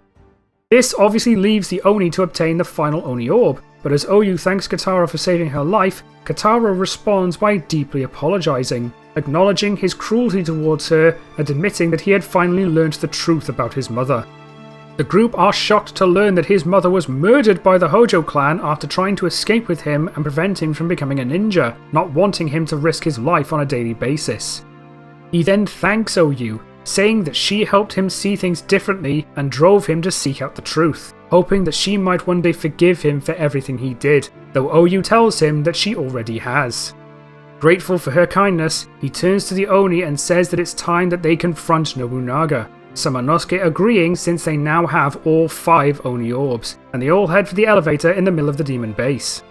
Once the strength orb activates it, Jubei turns back and asks both Oyu and Kataro to leave, suggesting that Nobunaga will likely be far too strong for them. Oyu immediately refuses, insisting that stopping Nobunaga is her responsibility, confusing the group before finally admitting to them that her real name is Oichi, a wife of Nagamasa Asai and sister of Nobunaga. She tells of her initial feelings of betrayal towards her husband and motivation to leave Odani Castle and stop her brother much like she does in canon, calling herself selfish after she started focusing on Jubei and acknowledging that she needs to return to her 3 daughters. While they all realise what she means, Jubei asserts this to only be further reason not to face Nobunaga herself, Samanosuke agreeing as Nobunaga is still her brother regardless. Jubei then asks Kataro to ensure that Oyu escapes and returns to Odani Castle safely, and while still in shock from this new knowledge, he eventually agrees. Satisfied, the 2 Oni enter the elevator, and while Oyu still tries to say something, there's no kiss between her and Jubei considering that Samanosuke and Kataro are also present, instead beginning to weep a little once the elevator descends before Kataro leads her out of the base and away from Gifu Castle. Samanosuke and Jubei both confront Nobunaga, though like canon, find that he has already transferred his power to the completed Golden Evil statue, forcing him to immediately take on his Genma form in the hopes of fighting them off himself. Due to still being with Guildenstern right now, Cordelia is not actually present here, leaving Nobunaga to be defeated significantly faster than canon, not only due to being outnumbered 2-1, but also because he had weakened himself by transferring his power to the statue. Naturally, Nobunaga's defeat leads him to activate the statue before he succumbs to his wounds, causing it to drag both of the Oni through the floor in order to face them himself. Like Jubei does in canon, they both absorb the power of the Oni orbs and end up transforming into Onimushas, Jubei still getting his arm cannon, while Samanosuke takes on the same Onimusha form as he did against Fortinbras, though this time with complete control. It's rather easy to imagine that this makes the battle far easier, with Jubei providing constant cover fire to pressure the statue, while Samanosuke gets in close and slashes at the statue's weak points with his Leviathan sword, Jubei destroying the statue's right arm while Samanosuke slices off the left. While the statue tries to rely on the masks to hold them off, Jubei focuses on shooting them all down, giving Samanosuke the chance to leap up and drive his sword into the statue's head, destroying it and causing the statue to break apart, defeating it as the spectre of Nobunaga curses them and promises to rise again. With this victory, the two flee from the demon base as it crumbles away, escaping Gifu Castle as they rush towards Odani Castle. The two soon encounter Kataro just outside, the ninja informing them that Oyu had safely reached the castle after the remnants of the Oda clan's attack force had been left with no choice but to retreat. After being told that Nobunaga had indeed been defeated, he tells them that he plans to aid her further wherever necessary, hoping to make up for his previous treatment of her. He also extends this offer to the Oni, promising to stand by them should Nobunaga and the Genma return, Samanosuke confirming that Nobunaga will likely be revived as he had been before. They thank him for his offer of aid and bid him farewell as he returns to Fuma village, the two of them themselves heading back to the Yagyu village as Jubei hopes to begin the reconstruction.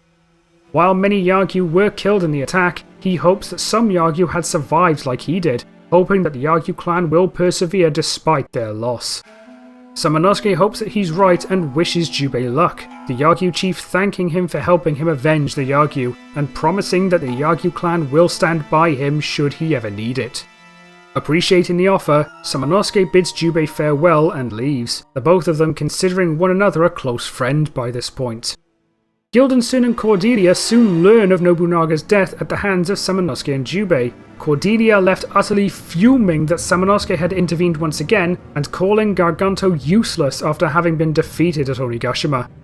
While not as outwardly angry, Guildenstern also finds himself rather frustrated at this loss, wishing that they could find a way to overcome the Oni. Cordelia is quick to order Nobunaga's revival, Guildenstern openly saying that he had already plans to do so, though Cordelia is quick to chastise him as well after the Golden Evil statue had proven useless in the end.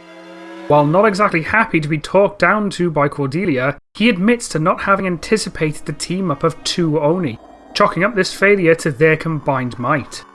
As planned, Nobunaga is soon resurrected, and while both he and Cordelia seek revenge against the Oni, they are able to acknowledge that fighting them head-on would only give them the same result. Cordelia once again finds herself remembering her first encounter with Samanosuke, ranting that this is all his fault, and questions why she couldn't have just killed him there and then. However, upon hearing this, Nobunaga is suddenly struck with an idea, thinking that they need a new approach and telling Guildenstern to expect new orders rather soon, Nobunaga walking away with Cordelia to come up with something different. While Nobunaga begins working something out, Cordelia begins to stress that they can't wait, reminding him that they're dealing with two Oni now, arguing that while they need time to come up with something new, time itself is their enemy while both Samanosuke and Jubei roam free. As she finishes ranting, however, Nobunaga finds himself slowly repeating the word time, soon saying that time itself is the key. As Cordelia questions what that means, Nobunaga decides there and then that they need to expand their influence across time, both past and future, though Cordelia deems this to be impossible. Nobunaga asserts that Guildenstern will find a way, having often defied the laws of nature multiple times before, and while she begins pondering this possibility, she suddenly realises that this could allow her to go back and change the outcome of her first encounter with Samanosuke, killing him there and then to ensure he never interferes with them. This instantly causes her to be completely on board with the idea, eventually returning to Guildenstern and ordering him to find a way to spread their influence across time, Guildenstern actually liking the challenge and agreeing to the plan. Over the next year, Guildenstern would begin his research in the Undersea Temple, finding the Oni's prototype folder and reverse engineering it to create his own. Cordelia once again decides to oversee this process while Nobunaga leads the rest of his forces like normal, Cordelia becoming more and more into the idea as she actually begins to work rather well with Guildenstern. The idea of ruling over time is something that the both of them get behind, giving them a level of common ground as a result. This means that Cordelia ends up being accidentally warped to the future alongside Guildenstern, though begins seeing it as a great step towards their plan, now able to see the very real possibility of travelling across time. This leads to her helping Guildenstern set up their bases at the Undersea Temple and Mont Saint-Michel in both eras, while also helping him create a base of operations beneath Notre Dame, Cordelia assigning Vega Donna to take command of Mont Saint-Michel like normal. Soon, Guildenstern works out that he needs Nobunaga to be at Honnouji Temple in 1574, hoping to bring him to the future as well in order to begin their conquest, with Cordelia sending him the letter instead of Guildenstern. Given that he has great trust in her, Nobunaga complies and relocates to Honnouji. This leads to the same attack on Paris as canon, while Nobunaga in 1574 requests reinforcements to arrive at Honnouji, expecting Mitsuhide's rebellion to begin soon. Basically, the events of Demon Siege occur 8 years early, though this does mean that Ranmaru doesn't appear since he would only be around 10 years old at most by this point. With Gargantua having already been killed as well, the Genma tank is instead piloted by Vega Donna, deciding to break from Mont Saint-Michel to deliver the reinforcements personally, though Samanosuke still manages to infiltrate it like cannon and reach the control room. Not having the same sense of honour that Gargantua or Dantes had, Vega Donna ends up fighting alongside the two bodyguard Genma in the control room, hoping to overwhelm Samanosuke with numbers, but Samanosuke is quick to switch to Enryu once she reveals herself, incinerating the guards and leading Vega to face him on her own. It's not hard to imagine that Vega is by no means an equal to Gargantua's strength, so Samanosuke is able to overwhelm and defeat her, bringing her down before getting atop the control pod and cutting it down into the tank's brain, escaping just as he does in canon. With the tank defeated, Samanosuke joins Mitsuhide outside of Honnouji and is given his new set of chainmail armour, donning it before joining in the attack as he fights his way towards the temple. While Ranmaru is too young to appear here, Nobunaga is found instead waiting alongside his 17-year-old son, Nobutada Oda, effectively filling in Ranmaru's role himself. While he is intent on protecting his father, Samanosuke cuts him down with just as little effort as canon, killing Nobutada and preparing to face Nobunaga himself. This, of course, leads to him being briefly incapacitated before being dragged off to the future via an unstable timefold. While this does drain his gauntlet of its power and leave him without his only weapons, he does notice one thing that he still has possession of, something that he internally takes note of. At this point, much of the future section of Demon Siege is rather similar to canon, with Samanosuke witnessing Jacques Blanc's own displacement in time, Samanosuke acquiring Tenso, and reaching the top of the Arc de Triomphe to confront Guildenstern.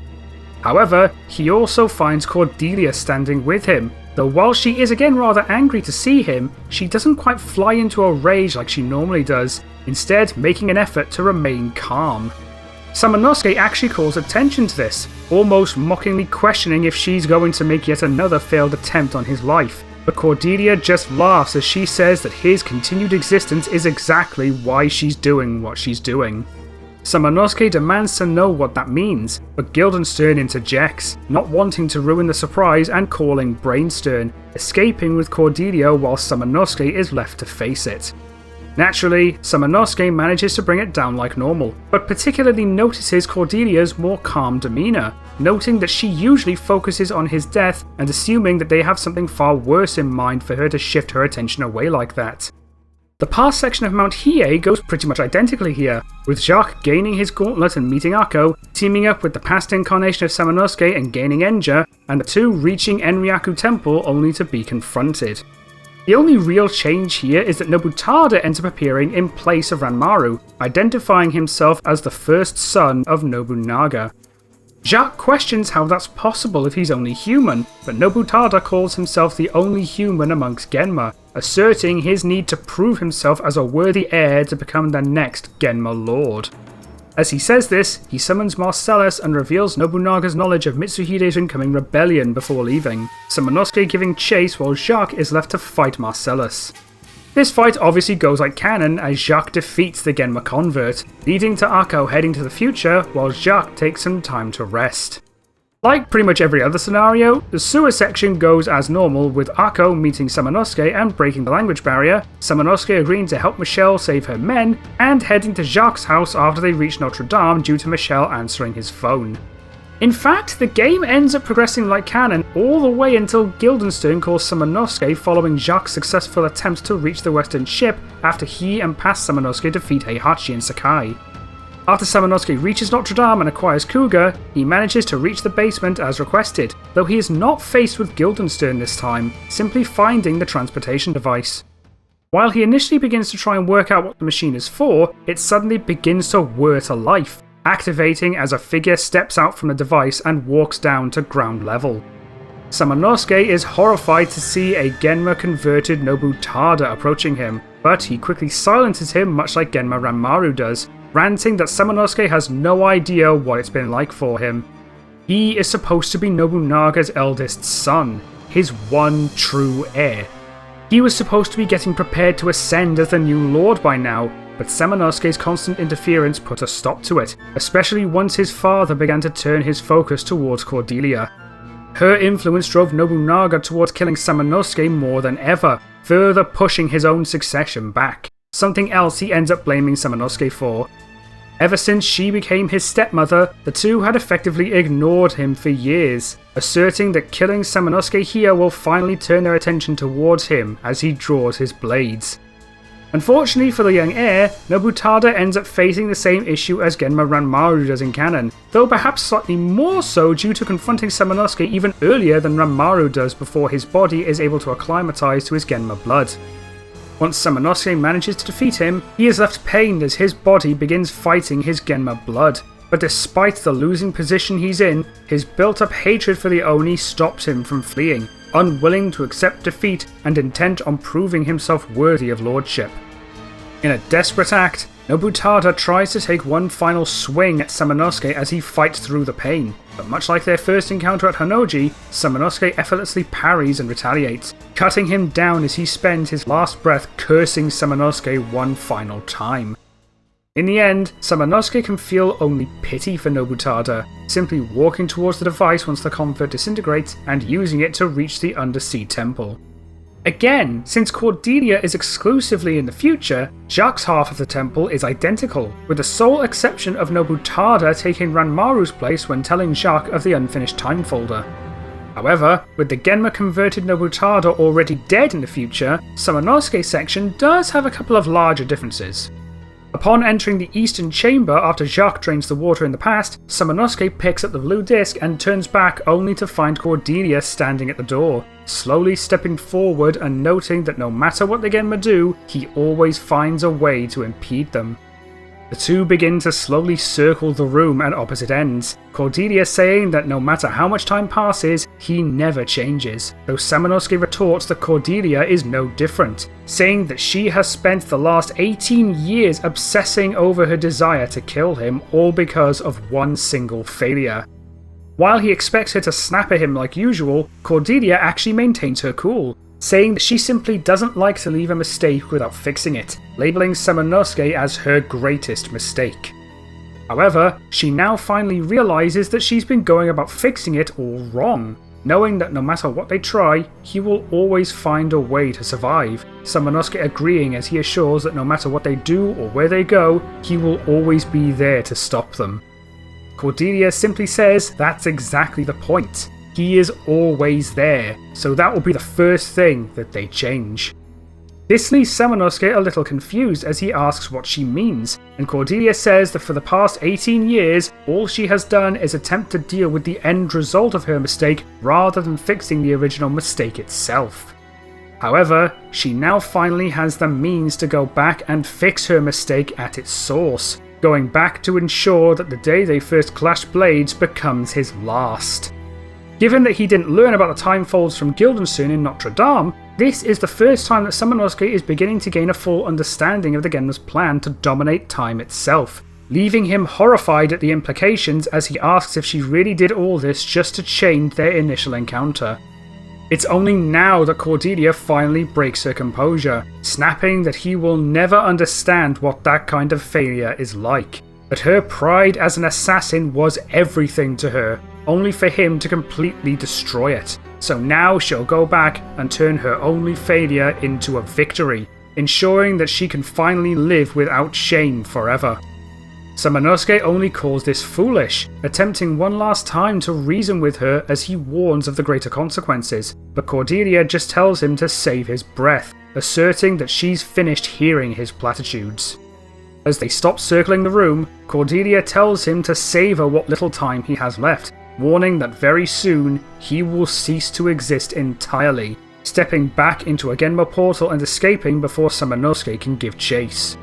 The knowledge of Cordelia's real plan causes him and Akko to understand why the flow of time is damaged in the Undersea Temple, both agreeing that far greater damage could be caused should her plan come to fruition. The rest of the Undersea Temple goes as normal, leading to Jacques defeating Gertrude and escaping the temple via a Genma train bound for Mont Saint-Michel. However, when Samanosuke enters the Northern Chamber himself, he is once again intercepted by Cordelia, walking out of the darkness and again saying that some things just never change. As she says this, Samanosuke is suddenly struck by the trap and incapacitated, Cordelia smirking as she likens this familiar sight to a similar trap at Inabayama, taunting him that he must be losing his edge to be caught in the same kind of trap a second time. While she notes how much of a shame it is that Tokichiro proved useless in the end despite his aid at Inabayama, she asserts that Samanosuke won't be able to slither his way out of it this time. Even if he does somehow manage to escape, she promises that by the time he does, it will already be far too late to stop her from correcting her mistake, cackling as she walks away and Samanosuke is teleported to Bologna Zoo. This, of course, leads to Michelle's playable section after an impatient Henri runs off to find Samanosuke himself. And this goes much like canon, with her meeting Akko and going to Bologna Zoo, finding and freeing both Samanosuke and Henri from their cells, and Guildenstern appearing to kidnap her and Henri in order to convert them into Genma. Samanosuke's confrontation goes pretty much identically as well, besting Guildenstern and leaving him at death's door while failing to get any answers as to where the completed time folder is, though he does warn Samanosuke that even if he dies, Cordelia will ensure that their plan succeeds regardless. This of course leads to the future group getting to Mont Saint-Michel, and honestly this ends up going like canon as well. In fact, the only real change here is that Vega Donna isn't Nobunaga's wife, though still maintaining her narcissistic attitude due to a general superiority complex over humans, while having a similar desire to gain Nobunaga's notice as Jirudoma did. The only real change comes after Henri helps Jacques escape the gas trap, with the screen not actually turning on and gaining their attention since Cordelia doesn't want to give Samanosuke any more information than she has to. Instead, she just remotely triggers the detonation of the energy device in the monastery without calling their attention, though this doesn't really change anything either in the long run as they flee the castle regardless. This leads to Michelle getting injured by an awakened Gertrude, Samanosuke killing the Genma before it can kill her or Henri, and Michelle regaining consciousness in order to drive away from the castle before it explodes. However, since Cordelia didn't appear on screen, none of the group noticed the Eiffel Tower as the location of the time folder, so the group simply begin driving back to the main city in the hopes of finding another clue elsewhere. Naturally, given the tower's size, it doesn't take long for them to notice it emanating a green glow in the distance once they reach Paris, Michelle saying that it must be coming from the Eiffel Tower. Again, given that the only real change in the past is that Nobutada is replacing Ranmaru, the Lake Biwa and Azuchi Castle segments are pretty much identical here, with Jacques and Samanosuke finding the Oni army orb after Jacques falls from the flying castle, the Oni using the orb to assault Azuchi Castle while a defecting Heihachi remains on the inside waiting for them, and Jacques confronting and defeating Vega Donna while Heihachi is taunted into chasing down Nobutada. This unfortunately still leads to Heihachi falling into Nobutada's trap and being found near death by Jacques and Samanosuke, leading to him telling them that Nobunaga is at Hanoji Temple before he dies. While they make their way to meet up with Mitsuhide for the rebellion, Akko returns to the future once the group reach the Eiffel Tower, Henri and Michelle staying behind while Samanosuke and Akko climb the tower, expecting to encounter Cordelia one last time. This again remains the same for the most part, with Samanosuke bringing down the second brainstem halfway up and reaching the top to find Cordelia standing in front of the folder controls, though Samanosuke notices that she is already about to turn it on. With her hand on the control lever, she and Samanosuke stare each other down for a moment, Cordelia noting just how many times this scene has played out over the years, Samanosuke commenting that it's only because of her refusal to make things different. He had tried so many times to help her, but she could just never see past a single pointless defeat. Again, Cordelia doesn't lose her cool and instead just chuckles, before briefly closing her eyes and admitting that there have been moments where she had wondered how things would have turned out if she chose to listen to him that day. She wonders aloud if perhaps that's what allowed him to survive for so long, to emerge victorious each and every time he stood against her and the Genma. Perhaps, if things were different, she and him could have even grown to be friends if she had listened to him that day. Samanosuke is left rather stunned at this show of vulnerability, but Cordelia asks if he's surprised, saying that even she isn't immune to wondering how things would have turned out if she had made a different choice, though is quick to tell him not to feel too special. There have been many things that she has felt a similar curiosity about, though given that this will be their final meeting, there is something that she still wants to know from him. After a brief pause, she recalls his battle against Stellado, remembering that he shared every wound that Stellado suffered, meaning that Stellado's death would inevitably cause his as well. She watched the life drain from his eyes as death had finally claimed him, only for him to re-emerge as if he had willed himself from the afterlife. How? How did he survive even death itself? Samanosuke pauses for a moment before slowly reaching into a pocket and pulling out a wooden charm, holding it up for her to see and telling her that this object was created to rekindle lost life by the Oni clan, having found it before their first battle at Inabayama. She was right, she did watch him die that day, but this talisman pulled his spirit back into the land of the living, allowing him to keep fighting after Stellado's death had killed him. Finally having the answer to a question she had been asking for the past 14 years, Cordelia almost finds herself beginning to lose her temper, thinking that this talisman had been making it impossible to kill him ever since, but Samanosuke speaks up before she even responds, predicting her assumption and actually throwing it over to her. Now Cordelia is the one left confused, as Samanosuke says that it no longer has that power, explaining that after it had saved him, it had lost any power it once had, making it functionally useless. Knowing this, Cordelia asks why he kept it in that case, and Samanosuke closes his eyes and tells her that it was simply a reminder. During his battle against Stellado, the Oni clan spoke to him, arguing against his doubt and promising that he would survive the battle, even if he were to share Stellado's death. When he fully committed to the death of Stellado, he had decided to place his complete trust in the Oni clan in that moment, not to mention not wanting anybody to decide how he died other than himself. When that talisman did indeed rescue him from the clutches of death, it was that moment that fully cemented his complete faith in the Oni clan, having decided to keep it with him as a reminder of why that faith remains unwavering.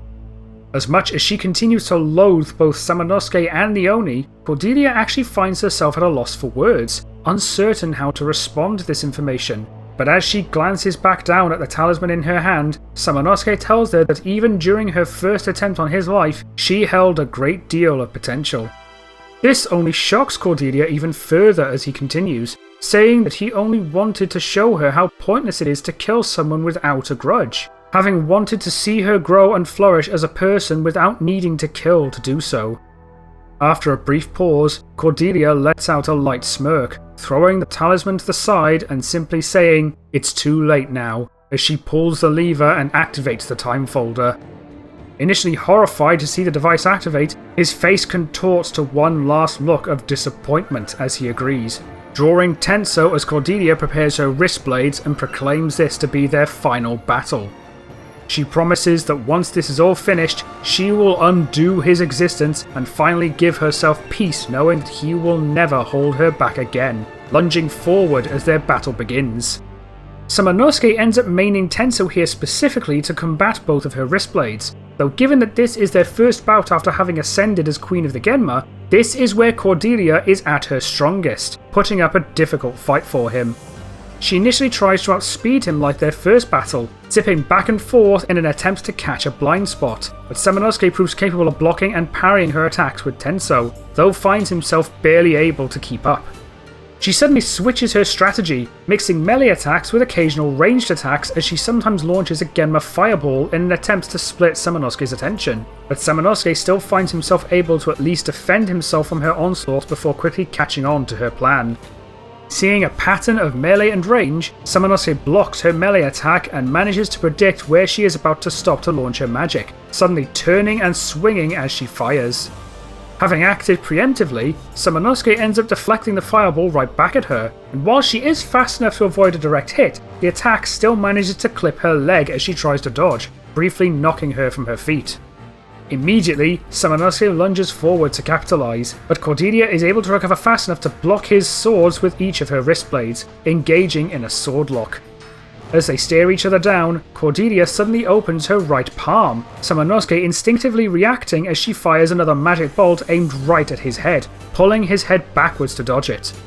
This gives Cordelia the chance to gain back the initiative, pushing forward as he leans back and forcing him into the defensive as he lands on his back, Cordelia now towering over him. As he struggles to push back, Cordelia rants one last time that he has stood in her way over and over again for so many years, asserting that their rivalry finally ends today as she manages to throw her right arm to the side and knock one of Samanosuke's blades from his hand. While stuck defending one blade with his remaining sword, he is left unable to shift it as Cordelia pulls back her right arm and prepares to kill him, and as she practically oozes with anticipation, simply says, "Goodbye, Hidemitsu Samanosuke Akechi," as she thrusts her arm forward for the final definitive strike. The two are left motionless as the sound of a blade piercing flesh echoes between them, a monstrous smile stretching across Cordelia's face as she attempted to etch the look of fear in Samanosuke's eyes into her memory. However, as the moment passed, she looked down towards him only to notice her blade having stopped just short of his throat, initially left with a wave of confusion before suddenly feeling a sharp pain in her abdomen. Soon, the two both slowly look down and see a red glow at her stomach as the sound of blood dripping to the floor catches their ears, and Cordelia is left horrified to see a small red blade in Samanosuke's left hand. Samanosuke had managed to stab Cordelia with the sacred knife, the same weapon he found at Inabayama all those years ago. Having not been tied to his gauntlet, he had not actually lost it when his gauntlet's power was drained, meaning he had maintained possession over it not only since he came to the future, but ever since he first found it 14 years prior. As the realization hits both of them, Samanosuke is able to push her off of him as she staggers to her feet, looking down to see that her wound was too deep for her to survive, let alone keep fighting. Holding her hand over her wound, her head soon drops as she weakly says that it always ends the same. No matter what she does, he always defeats her.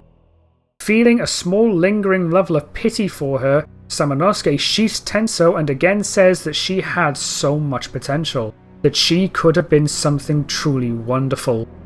Cordelia just lifts her head back up in shock, though finds herself unable to respond as Samanosuke tells her that she only disappointed him in the end, before pulling out a purification charm. Unable to fight back or escape, Cordelia can only watch him approach as he presses the charm against her forehead and recites an incantation, stunning Cordelia as a ring of light surrounds them both. She suddenly feels a huge wave of purification magic surging through her body, screaming as she feels her power beginning to drain as a dark essence is expelled from her body. After a moment, the light eventually dissipates and Cordelia drops to the ground, only to open her eyes and see her own human body, suddenly realizing that the Genma power she had felt was now gone. Laying on her back and still holding her open wound, she suddenly feels a level of clarity in her mind that she hadn't felt for so many years, finally beginning to comprehend the monster that she had become, all because of her inability to accept a single defeat. Losing consciousness, she weakly mutters, lamenting that she had wasted so many years on this, finally starting to feel a level of regret for what she had become. Before she succumbs, she manages to see Samanosuke as he kneels down next to her, grabbing the hand that covered her wound and placing the talisman in it, closing her fingers around it. Shocked at this show of compassion, Kaede asks why he is still able to show her kindness after she had spent all these years dedicated to killing him, but Samanosuke simply shakes his head, repeating the same lesson he had tried to teach her when they first met, telling her that as long as you can recognize that what you did was wrong, then you can still be redeemed. even her. He then rests his other hand on her head, solemnly wishing for her to find the peace in death that she never did in life. Upon hearing this, Samanosuke feels her grip on the talisman tightening just a little bit, as she weakly says, "If only we had met under different circumstances," before she finally draws her last breath, perhaps finding the tiniest level of gratitude to be able to spend her last moment as a human. After he and Ako take a moment to respect her death, Samanosuke picks up her body and actually decides to bring it down with him as he descends from the tower, telling Ako to return to Jacques and aid him in his battle against Nobunaga. He eventually reaches the bottom now that most of the Genma on the tower are already dead, shocking Henri and Michelle as they notice Kaede's body in his arms. While they certainly have no love for her after everything that's happened, they decide not to argue, getting the rundown of their history and respecting Samanosuke's wish to at least give her a proper human burial once Nobunaga is defeated. Following this, pretty much the rest of the game progresses as normal, with Jacques killing Nobutada in front of Hanoji, defeating Nobunaga and being sent back to his own time, though not before Nobunaga manages to kill the past version of Samanosuke, and the future Samanosuke being returned to his own time after saying his farewells to the Blanc family, though he does take Kaede's body with him as he returns. However, Jacques does still end up keeping his gauntlet since there is no Genma Nobutada, Samanosuke having already killed him at Notre Dame. Once Samanosuke returns to Hanoji, he lays Kaede's body against the wall opposite the stairs, planning to take her once he defeats Nobunaga. From here, things progress as they normally do, with Samanosuke absorbing the gauntlet of his past incarnation to become an Onimusha, defeating and sealing Nobunaga after he transforms into his Genma form, and escaping the temple with Ako before it burns to the ground, grabbing Kaede's body before fleeing from the area. Once Samanosuke reaches a river by the next day, he ends up laying Kaede to rest in the fields, burying the talisman with her in the hopes that it will at least help her soul finally find peace. Following this, Ako grows human-sized like Kanon once she decides to stay with Samanosuke for the foreseeable future, and the two change their identities to Tenkai and Arin as they head for Mount Hiei. With the Genma beaten, the monks that survived Cordelia's attack 3 years prior would slowly return and aid in the temple's reconstruction, welcoming Tenkai back with open arms while also accepting Arin as a priestess. Upon Tenkai and Arin's return, the two manage to seal Tenkai's gauntlet and begin taking guard of the Oni Gate, the both of them satisfied to know that the Genma can no longer return. With Nobunaga dead, Ieyasu Tokugawa ends up taking advantage of the power vacuum and begins his own clan's conquest of the country, and with Tokichiro already gone, there is no Hideyoshi to contend with, eventually resulting in the complete conquest of the country by 1580, beginning the Tokugawa shogunate. Mitsuhide would actually decide to support Ieyasu after learning of his disdain for the Genma, and while Ieyasu holds no trust for Mitsuhide after the Hanoji incident, he would ensure that the Akechi clan remains a minor subservient clan just in case he rebels again. In the end, however, no attempt at a rebellion ever occurs. At some point during this time, Ieyasu would hire Mitsunari Ishida as the Minister of Sakai, though with the Genma nowhere to be found, he would soon begin to look for ways to bring about their return. This would eventually lead him to discovering the underworld seal that kept the Genma Triumvirate trapped and would begin trying to free them, but he would end up being discovered by Mitsuhide, reporting his discoveries immediately to Ieyasu. While the Shogun doesn't initially believe him, he does end up launching an investigation of his own, inevitably leading to him learning that Mitsuhide was right and charging Mitsunari with treason, resulting in his execution. This leaves nobody else to free the Triumvirate or free the Omen Star, so the Genma never again resurface. Tenkai and Arin spend their days at Mount Hiei, keeping watch over the Gauntlet and the Oni Gate, though Tenkai does occasionally visit the Yagyu village from time to time in order to maintain contact with Jubei. This does lead to him occasionally aiding in the training of the Yagyu clan's next generation, including Munenori, which ends up leading to the latter barely avoiding the attack that would cost him his eye. As a result, his mother would not die in order to save him, and Munenori would not massacre the Yagyu after winning the succession battle. In his twilight years, Tenkai would occasionally think back to his first meeting with Kaede, wondering how things would have turned out had she listened to him that day. While he is still disappointed that she chose pride over peace, he at least hopes that she and the rest of those lost in these conflicts would find the peace they never found in life. And this is going to end our story. I'll be honest, I think this might actually be one of my favourites. The way Cordelia finally went out felt like one hell of a payoff that really fit the theme we were going with. Speaking of Cordelia, I ended up choosing that name to once again keep the tradition of high-class Genma being named after characters from Shakespeare's Hamlet. However, since I'd kinda run out of names from Hamlet, I ended up choosing Cordelia from King Lear instead. Out of every name, that one just kinda stood out to me the most. I will say that writing an overarching villain like this can be pretty difficult to keep compelling from beginning to end, something that is made quite clear in a lot of media even today, but I ended up writing her with 3 specific golden rules in mind. Rule 1. Demonstrate what makes a villain threatening. Despite this basically being a written story, this is just another case of show, don't tell. Instead of simply going on about how dangerous or cunning a villain is supposed to be, actually demonstrate why they're dangerous.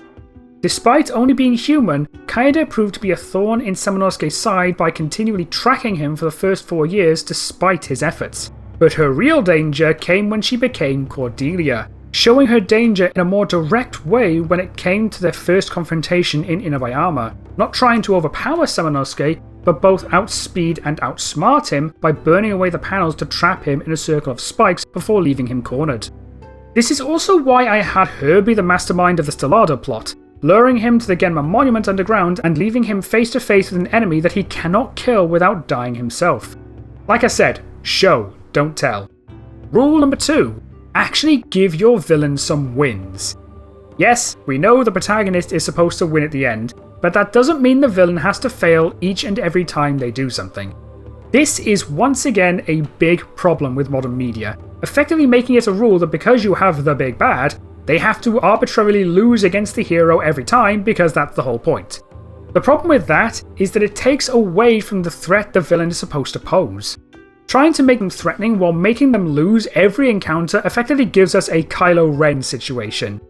As a result, Cordelia gets a couple of wins with the water trap, the Genma monument, and being the one to successfully activate Time Folder, showing that despite the fact that she loses in the end, she maintains the idea of a genuinely threatening villain that actually feels like she could succeed.